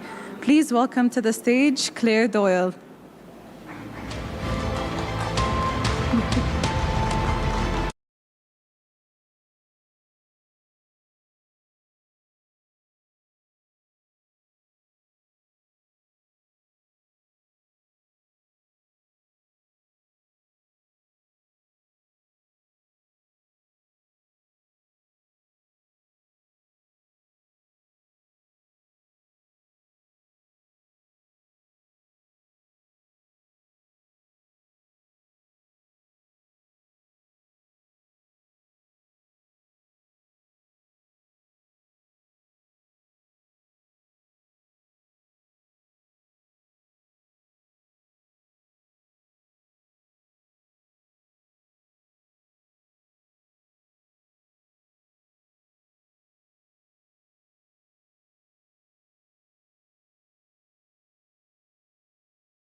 I'd like to remind all the newcomers and all the people who are already participating with us to please keep your headphones on, as this is a silent session. So if you do wish to hear our speakers and their interesting topics, you should keep your headphones on, please.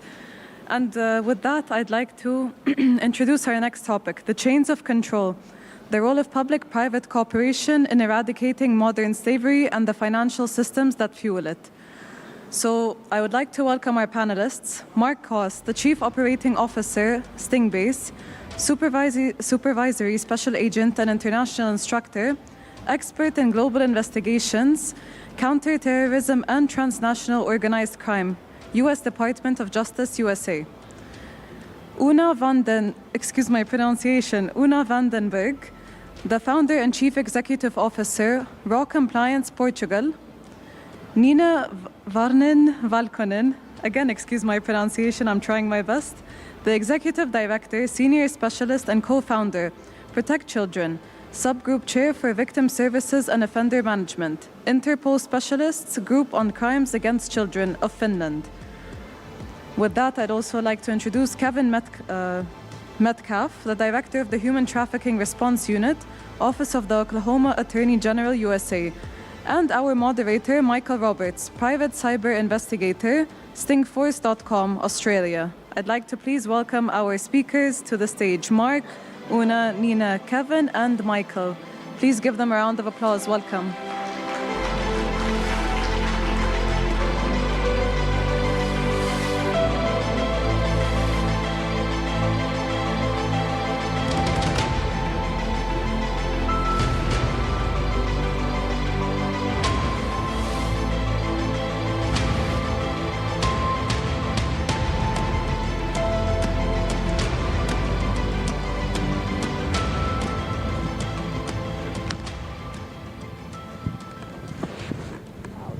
Good afternoon.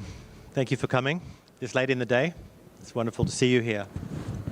So we're not here to talk about systems and protocols. We want to talk about disruption, actually disrupting the crime while it happens or when it hasn't happened too long ago. So the emphasis we want to make here is on the speed with which we respond, not waiting, but doing as it happens.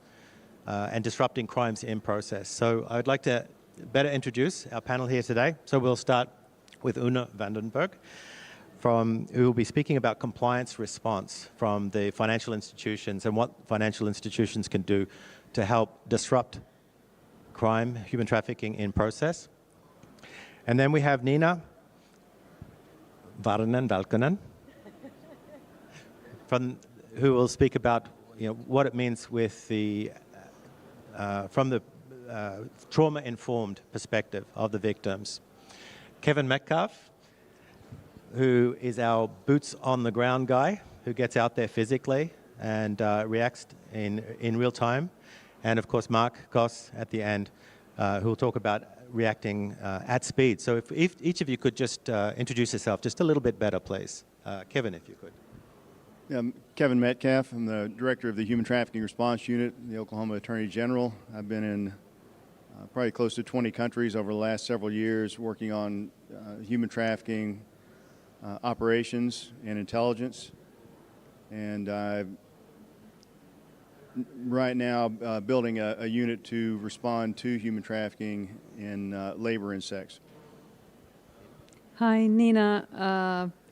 Protect Children Executive Director, working in the field for protecting children from child sexual abuse for 30 years.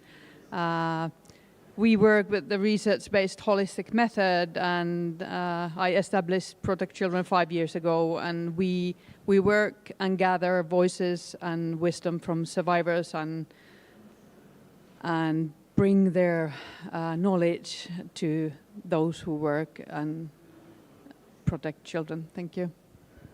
Hi, good evening or good afternoon. Firstly, a massive thank you to the Dubai Police Force for organising such an incredible event and having us all here today. My name is Una van den Berg. I've worked in the financial sector for the past 24 years. I think what I really want to talk to today is really how we've over-engineered the controls to try and tackle these heinous crimes and the real lack of information and understanding of the typologies, both human trafficking and modern-day slavery. So I really want to bring that to the perspective of the discussion today and maybe walk away with some solutions or at least ideas to solutions that we can move forward with. Hello, good afternoon, everyone.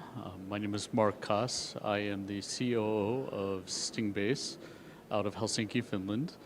I am coming off of just recently retiring from the U.S. Department of Justice, where I have spent the past 2 decades conducting investigations against transnational criminal organizations as well as terrorist organizations.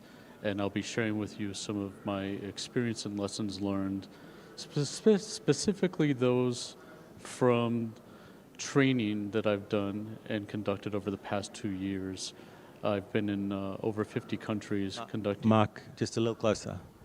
...in-person trainings around the world for prosecutors, judges, as well as investigators.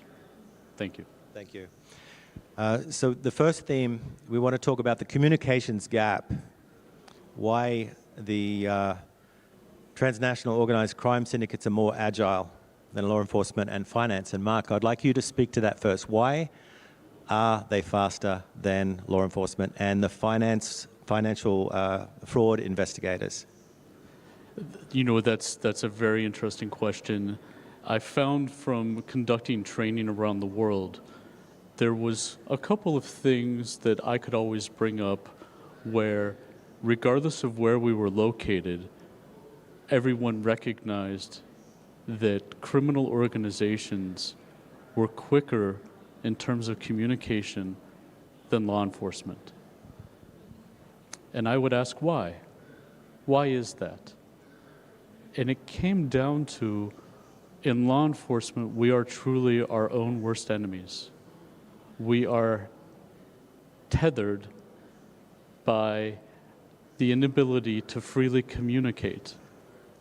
And when we brought up that, listen, there is nothing that prevents you as an investigator from picking up the phone or writing an email to immediately be able to communicate what you're seeing criminality-wise. If we could break down those barriers and let law enforcement freely communicate, then we would truly be able to catch up to these organized crime groups that have nothing to answer to. There are no barriers. So if we remove those barriers ourselves, we would be much more equipped, better equipped, to battle these transnational criminal organizations. Right. In an earlier chat forum, we heard them speaking about, Miguel, who's here, speaking about the way there are criminal activities as a service, laundering, distribution, and things like that. So they have this agility and decentralized agility that crime fighters don't have. Kevin, with these delays, what does that mean to you or to the victims with recovery and rescue? Well, with the recovery and rescue, when we're dealing with any sort of delays, and when you think about technology and all that has brought with it, and the way that we can reach out and touch everybody everywhere, these delays have a very human element to it.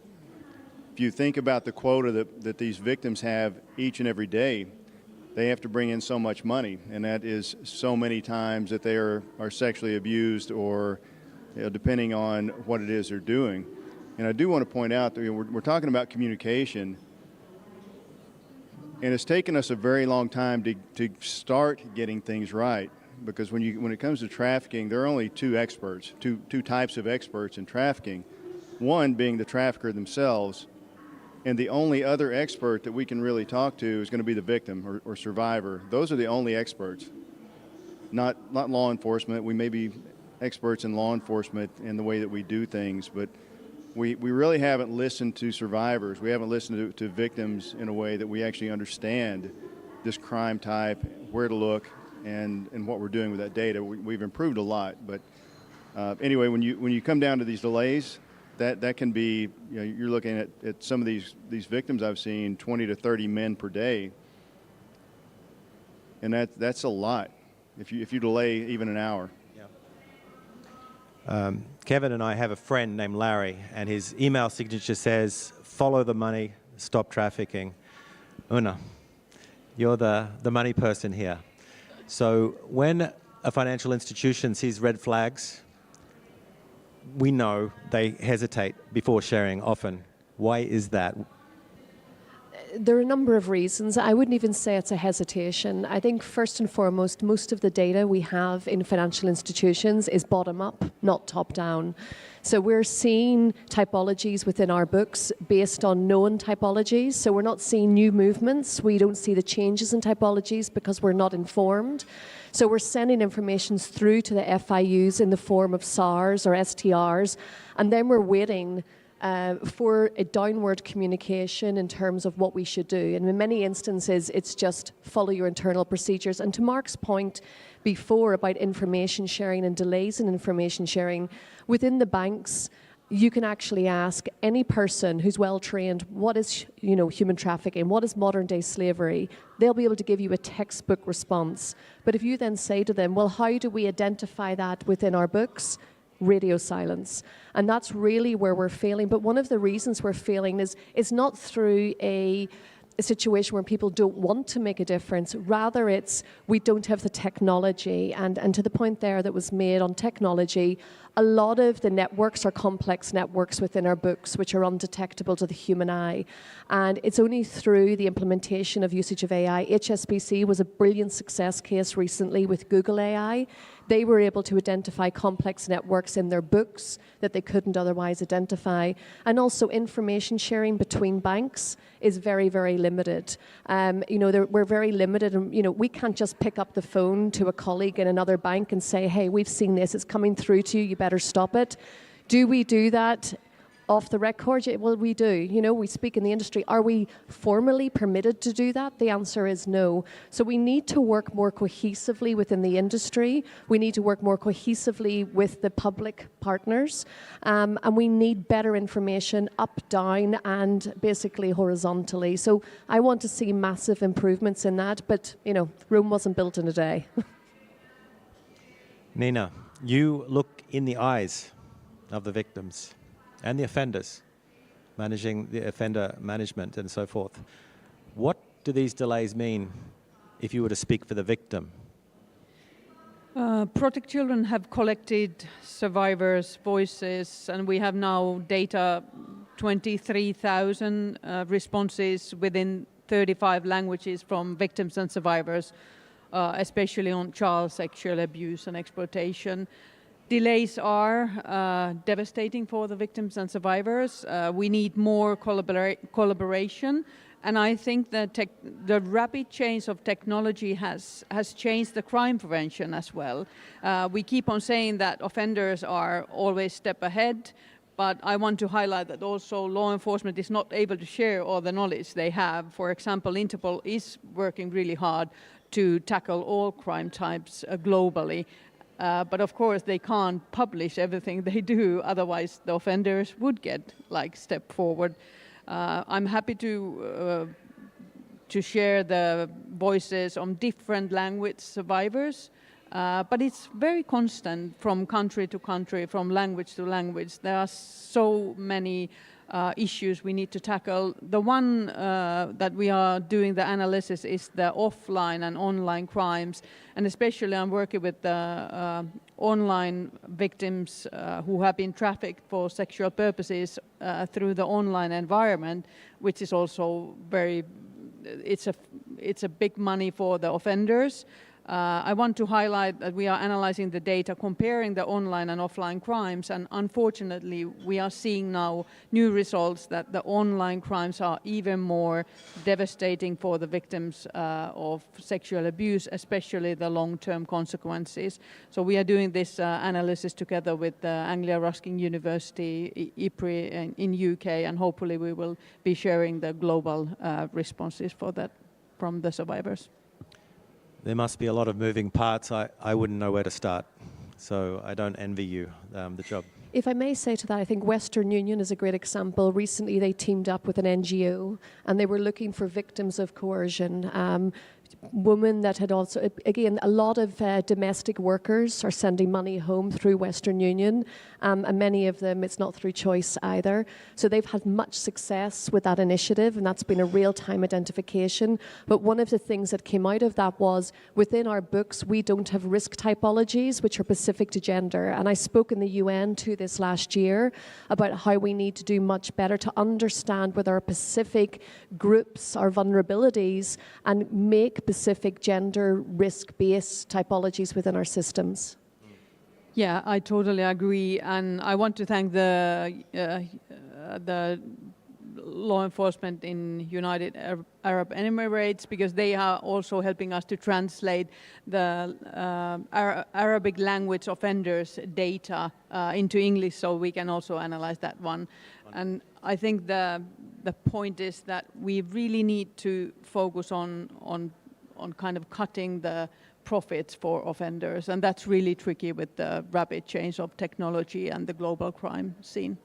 And to piggyback off of Una, Western Union is fabulous if you can communicate directly with them, and if you ask them to reverse mine what they're seeing on target and target packages, the information that they're able to produce is phenomenal. For investigators, please go to Western Union, reverse mine my targets. What you get back is amazing information. Follow the survivor financial footprint, backtrack through the history, and we're actually able to detect a lot of networks within that as well. And keep in mind that even if it's a relatively unimportant crime, or seems to be inconsequential, if you disrupt that crime and unpack all the pieces, you can potentially burn down an entire network. So let's talk about permission. So there's many sworn officers here, law enforcement officers. Mark, I'll call on you again. Mutual legal assistance treaties. Do we really need them to disrupt crime? So the legal treaties, whether it's an MLAT, an MLA, a letter of rogatory, we need them for the passing of judicial information that's going to be utilized for a case. When it comes to the real-time communication between law enforcement, a lot of investigators don't realize you don't need this in place to start communication. You don't need this extra barrier to keep you from conducting what is the only right thing to do, and that is to prevent harm to human life. So please, don't let anyone tell you any different. There are a handful of few countries in this entire world. We're looking at countries that typically don't communicate freely with a lot of different countries in the world. We're looking at maybe 5 to 10. Everyone else, it is not against their laws to have open communication between law enforcement individuals. Never mind investigators in general, talking about FIUs, for example. We need to realize that there should be and needs to be this open communication occurring. And that includes private, by the way. I haven't been a government investigator for 35 years. And as a private investigator, you can receive and you can do two-way communications with us. We can help. Kevin, this is an unscripted question. Do you have a go bag? Yes. So, Kevin, you're hearing about all the procedural delays and communication delays. For somebody that actually has a go bag and goes and rescues people, what do these delays mean to you?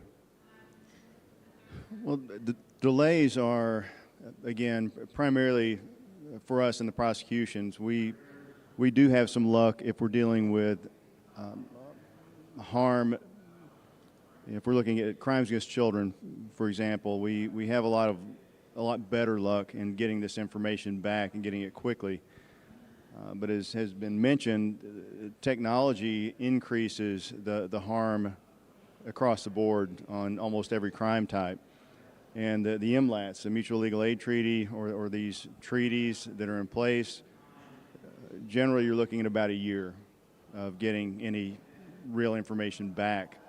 And this technology is actually actively doing harm in worldwide, multiple countries, yet we still can't get that data. So again, the human aspect of this is substantial. How much trauma, how much abuse is too much? So for me and what I see in human trafficking and child exploitation, especially those two realms, it's, the cost is just astronomical. It's actual physical abuse of a person over and over and over again while we're waiting on these treaties and waiting on law enforcement to communicate. And it's really not unusual to have an offender in one country and then have victims spread out through multiple other countries. So even if we can identify a victim and get to them, there may be a delay in getting to that offender, and that offender is just continuously racking up victims. Nina, so you've been speaking about your model with both the trauma-informed victim help and the offender management, and you've spoken about already good communications with different agencies, different countries. From a forensic perspective as well, what do the first responders to crime, transnational crime, have to learn from your model with regards to communication? Oh, that's a very difficult question because there's so many responses I could give. I think the first responders, we need to take care of them because the better they are in work well-being, the better they are protecting especially children and vulnerable people. From the offender management, I would say that we need to know more about offenders, especially those offenders who are using the new technology, using AI, as the knowledge is the key for efficient crime prevention. So we are launching a new survey with multiple languages. Also, like we have our surveys usually in 21 languages. So what the offenders like to use, what kind of AI, what kind of things, and also there are some financial questions as well. And we hope that we get good response rate like we have. We have reached 1 million non-convicted offenders who are online right now offending children and youth and vulnerable people, and we have collected 72,000 responses from offenders, and we are analyzing the data.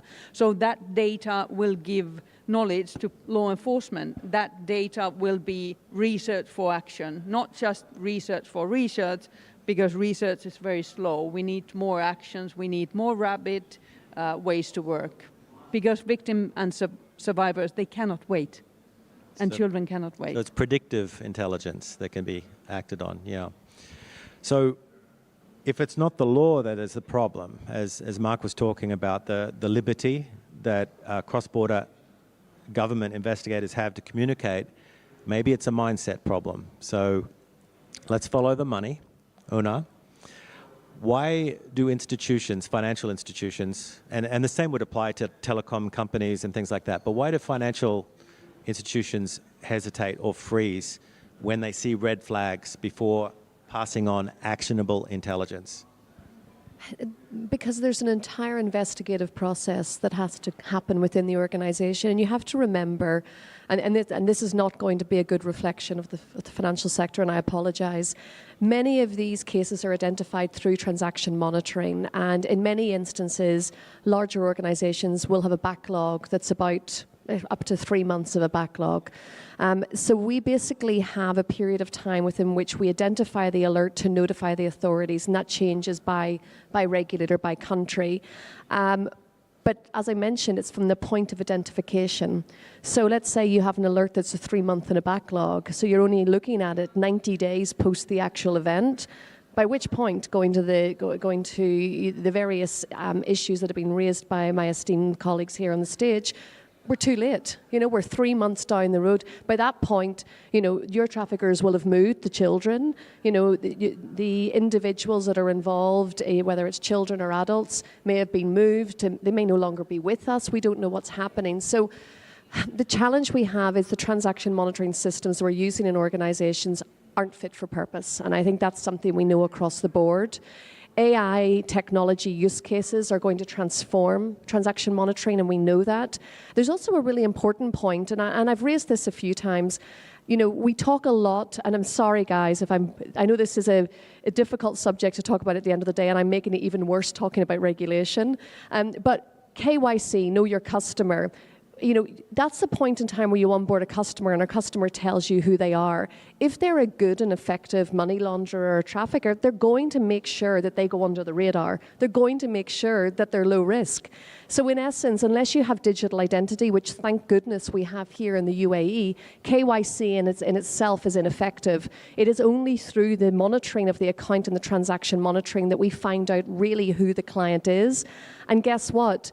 The systems aren't working because we bucket people based on risk, and also it's a monetary value or a rules-based system, so it's rules or scenarios. So it's the system itself is fundamentally broken. So going to, is there a hesitation of financial institutions to share data? I wouldn't say there's so much a hesitation. There is an entire process that prolongs that sharing, because once we identify the alert, and by the way, the systems currently are 2 to 8% accurate, which is horrendous. Once we identify a red flag, it then internally needs to be investigated, and then we submit the SAR, and then we wait for feedback from the Financial Intelligence Unit, which in many instances never comes through, which is the truth as well. So it's a perfect storm. And you cannot hold the financial institutions accountable here for the delay, because the delay is as a result of over-engineering a process. And I really believe that's what's happened. We've over-engineered regulation. Fraud teams no longer, they never have. They don't sit with the cybersecurity team, who doesn't sit with the transaction monitoring or the AML team. And modern day financial crimes are a perfect storm of a number of different subsets of financial crime. So we need to rethink the simplicity of regulation. We need to go back to basics, and we need to bring all of these departments together to get the data together so that we can then implement new AI solutions that can better identify real-time red flags. Sorry, long answer. So in a nutshell, these delays are bringing out the much quoted quote, justice delayed is justice denied. So Mark, I think a lot of these financial institutions are fearful of liability for saying too much too soon, even though it's actionable intelligence. So what about the concept of indemnity, sweeping indemnity for good faith release of otherwise private information, or safe harbor frameworks for these institutions? In speaking with the banking institutions, they will contact law enforcement. They will let law enforcement know, listen, we have flagged these what we think are money laundering activities. They will give law enforcement the red flag. When law enforcement goes back and asks for follow-up, the banks then request that we provide them with judicial process. Why? Who are you protecting? They're afraid of what's going to happen once the criminal element is arrested, for them to bring lawsuits against the bank. They're not protecting the customer. They're not protecting the victims here. They're protecting their own risk. And we need, I think, as a whole, to provide the banking industry with indemnity, to allow them the freedom to report to law enforcement, to report to any investigative unit that's willing to follow through with their leads. You brought up the fact that the anti-money laundering current programs that we utilize, they're broken. Less than 1% gets properly flagged.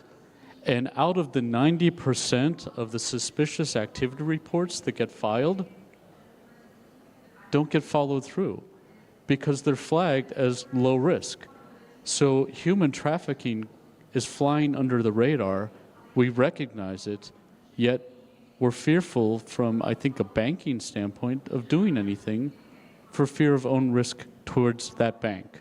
And the money launderers know that the system's broken and they're always one step ahead. But there's also another side to it. You know, I once dealt with a client who had been kidnapped. And we weren't aware of the client having been kidnapped, and the monies had gone out from the account for a completely legitimate purpose for what appeared on paper. And the client came to us with a private investigator and said, you cannot go to the police because there's a threat to life. So, you know, we're put in a very, very difficult situation. As an MLRO, I have a duty of care and a legal obligation to notify the authorities. But I have a client telling me if I notify the authorities that somebody in their family could be killed. What do you do with that? You know, that's a very, very difficult predicament. So I think sometimes it's easy to blame the financial institutions, but we're also, you mentioned the whole kind of like Judith's presence, like the legal process, but there's also the whole challenges of where we're put in a situation where clients will come to us and say, if you take steps, it could result in a threat to life and my family member could be injured. Yeah. Kevin, when you know the money's moving, when we can see the money's moving, but the people that have the ability to act and don't, as an operations guy, from when you're wearing your operational hat, what does that mean to you? Well, we still see a lot of lost opportunity, especially when it comes to following the money. It can be a lack of expertise, a lack of connections, a lack of just knowing what to do or how to follow this money. In the U.S., we see primarily familial trafficking and Romeo or boyfriend trafficking, which is it can be a lot more difficult, you know, to follow the money on that trail. If we're talking about transnational, I mean there are seizures. There's so much that we could do with that could come back and help us to actually fund what we're doing. So right now, I think this is probably worldwide, but in the U.S. there's a shortage of people to do the work. We're understaffed, under-resourced, and underfunded. So anything like that would be not only a benefit to us, but when we can start hitting these groups or hitting these networks hard, and the hardest way you're going to hit these people is going to be the money. So definitely we need to see much more of that, but it's going to come in the way of training and mentoring and expertise in that field. It seems the theme that we're seeing here in this conversation is, if you were to sum it up, is silos. So we have these segmented organizations and institutions that are not playing nicely together, not communicating properly. So the opposite to silos is teams. Mark, I call on you. In your experience with the cross-border ops that you've run with DOJ, what does an agile, effective team look like? A team, I'll speak for personal experience. The most successful team I've ever been a part of is one that has multiple representation.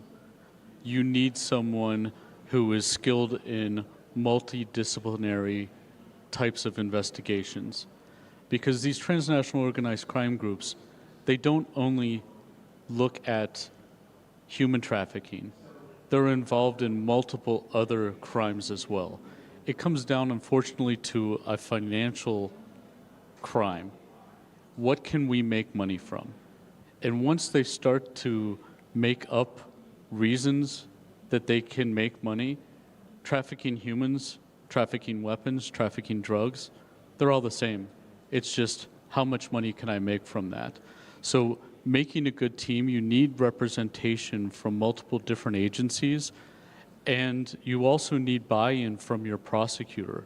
So in the group that I worked, we had multiple different agencies and representation from those agencies, but we were also assigned 2 prosecutors, so that when it came time to actually do the investigation, we had full buy-in from the prosecutors, where there was no pushback. There was immediate acceptance of our investigation all the way through the judicial process. And it just worked magically because everyone had a vested interest. We weren't bringing people in at the last minute. We were all living the case together. And that has been my best experience and what I've found worked the best. Nina, I know you have something to say. Yeah, I kind of think that what has happened with the technology is that 30 years ago, we had like specialized units and law enforcement had like special units for human trafficking, for child sexual abuse and exploitation, for different crime types. But the technology, what has happened, it's like a blender. Everything has become a smoothie. There's really difficult, and we need to break the silos, and also for the financial sector, because what we see right now is that technology gives the possibility for the offenders to connect in a way that has never been happening before. The large language models makes that they can speak whatever language. So it's a blender of crimes, and we cannot work in silos anymore. And also the academics need to get faster. We cannot look the data 5 years ago. It's old. It's too old to look right now because of the technology. So we need to act fast. We need to break the silos, and we need to make the blender stop. We need to break the glass walls. The glass walls between agencies, public and private, government and private and corporate, to communicate better. Una gave a good anecdotal example of the kidnapping case. Would the other 3 of you have any anecdotal examples of a real-world win, good, happy endings that you might be able to share with us? Mark? Talking about human trafficking and there being wins are, I think, incremental. Small wins are even big for us when we have those small wins. So I recall my time in Bucharest, Romania, where I was assigned, where we had families that were willing to sell their daughters because they needed the income. We had, I don't want to get into specifics, but we had a transnational organized crime group that we started with weapons trafficking and found that they were taking young women from Eastern Europe and trafficking them all throughout Europe. We were lucky in that wasn't our main focus, but because we had a vetted unit that could go in many different directions, we were then able to hand off that information to the German BKA to help follow through with that investigation, which ended up being very successful. So it was a success because it wasn't something that we set out to investigate, but because we were tenacious, we were able to follow through with the human trafficking side as well as the weapons trafficking. Nina? Well, always the stories from, I also do clinical work with the human trafficking victims for sexual purposes, to even see one young victim to start the healing process, start the journey to heal. I think that's kind of very strong moments for me. And to see the collaboration between the internet global crimes, the new violent crimes against vulnerable children, the com groups, the 764s and other types of very sadistic violent groups who are targeting vulnerable children. So the collaboration that FBI, Europol, Interpol and investigators working on the ground and field, and also us who are helping the victims, when we collaborate, that's the most beautiful thing, and when the offenders get arrested as well. So I'm happy to help the victim, and she has started the healing journey, and I'm happy to see and waiting for the prosecutors to do their work and get the long sentence for that, some of the offenders. Kevin, any examples where all the things that we're complaining about didn't happen, which resulted in a win? Yeah, I've been involved in several multinational investigations where we had used. So when we've talked a lot about technology, when technology is in use, for me being in the U.S. and at the time I was a prosecutor, I could use legal process and I could do it very quickly. We had a few multinational investigations where kids were involved, where other countries were missing critical pieces of information. However, that touched my jurisdiction there in the U.S. because the internet is pretty much everywhere. I was able to run legal process very rapidly, get information, pivot in open source and then some of our other sensitive data. And when we started sharing that with other countries, the law enforcement and even some NGOs, when we started that cycle of feeding information that we were getting into this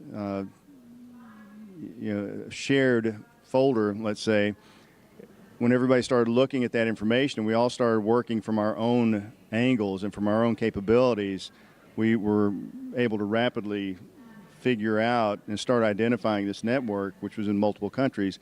That would have been extremely difficult for one country to do alone. But when we were all combined, and of course this involved kids, so it's a lot easier to get collaboration and cooperation when you have kids involved. But I've been involved in several of those, and you start seeing how effective it is and how efficient and how fast that these law enforcement agencies can come together, work a case, share information, and start building these target packets that identify predators. And every time you have victims, you're going to have multiple predators. Every time you identify these predators, you're going to see multiple victims. But in law enforcement, we have limits. Usually when we come across a victim or an offender who is outside of our jurisdiction, we just kind of write it off. Even though we have useful intelligence, we have developed useful information that could very easily be handed off or passed off to another agency, and that may be something that they just don't see from the lens that they're looking at it. On a smaller scale, we had a 14-year-old that was missing. We had a nonprofit that was running open source intelligence, ran across her face, shared with us that they thought she was being trafficked in this other state. So we used our facial recognition technology and some other means, identified where she was, communicated with that other state, and were able to pick her up before she was moved to a third state. So, yeah, being able to communicate broadly and with speed is vital.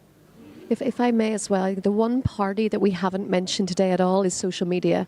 And social media needs to be part of this entire conversation in order for us to succeed, because that's really where at the front line they are. Well, I wouldn't say supporting is the right word, but that is where a lot of the CSAMs in particular instances are going through. So this conversation and the solutions that we come up with will not be viable unless social media is working with us and is on this platform. And not just social media. You've got the telecommunications carriers, you've got the internet service providers, you have Meta, the Facebook and so on, but WhatsApp is the communications platform of choice for these people. And Meta doesn't delete any information. It's a wealth of information.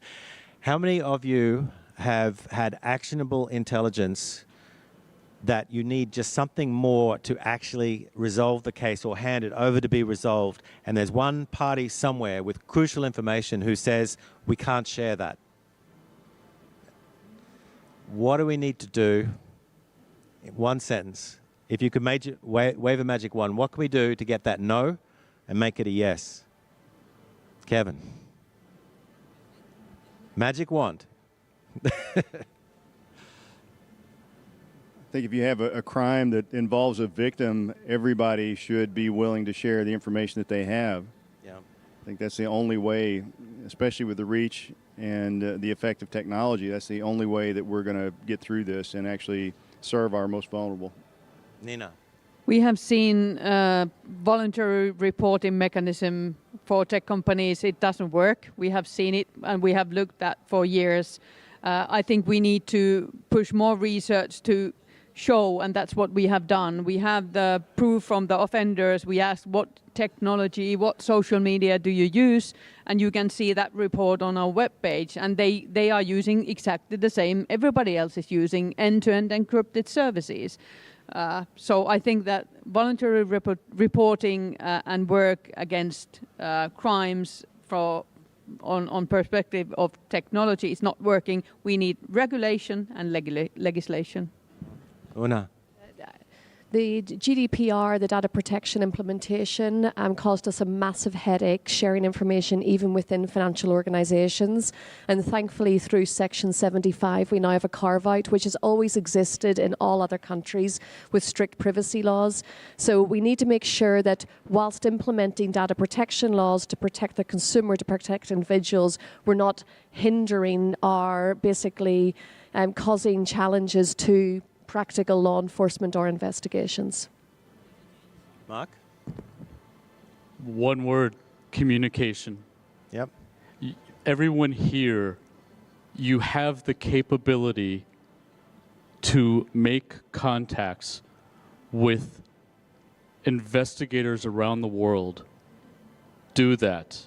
Take advantage of what you've been given by being here. Make those contacts.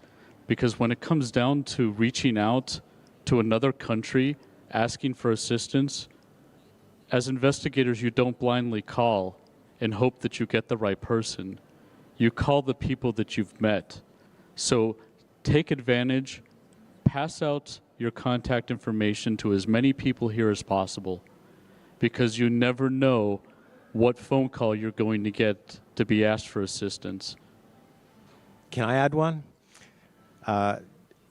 We have treaties, we need trust, and that's just to follow on with what you're saying. Look your colleagues from other countries and other agencies in the eyes, get to know them, trust them, and then start opening these communications. So we're 2 minutes ahead of schedule, so we can open it up for questions. Does anybody have any questions for the panel?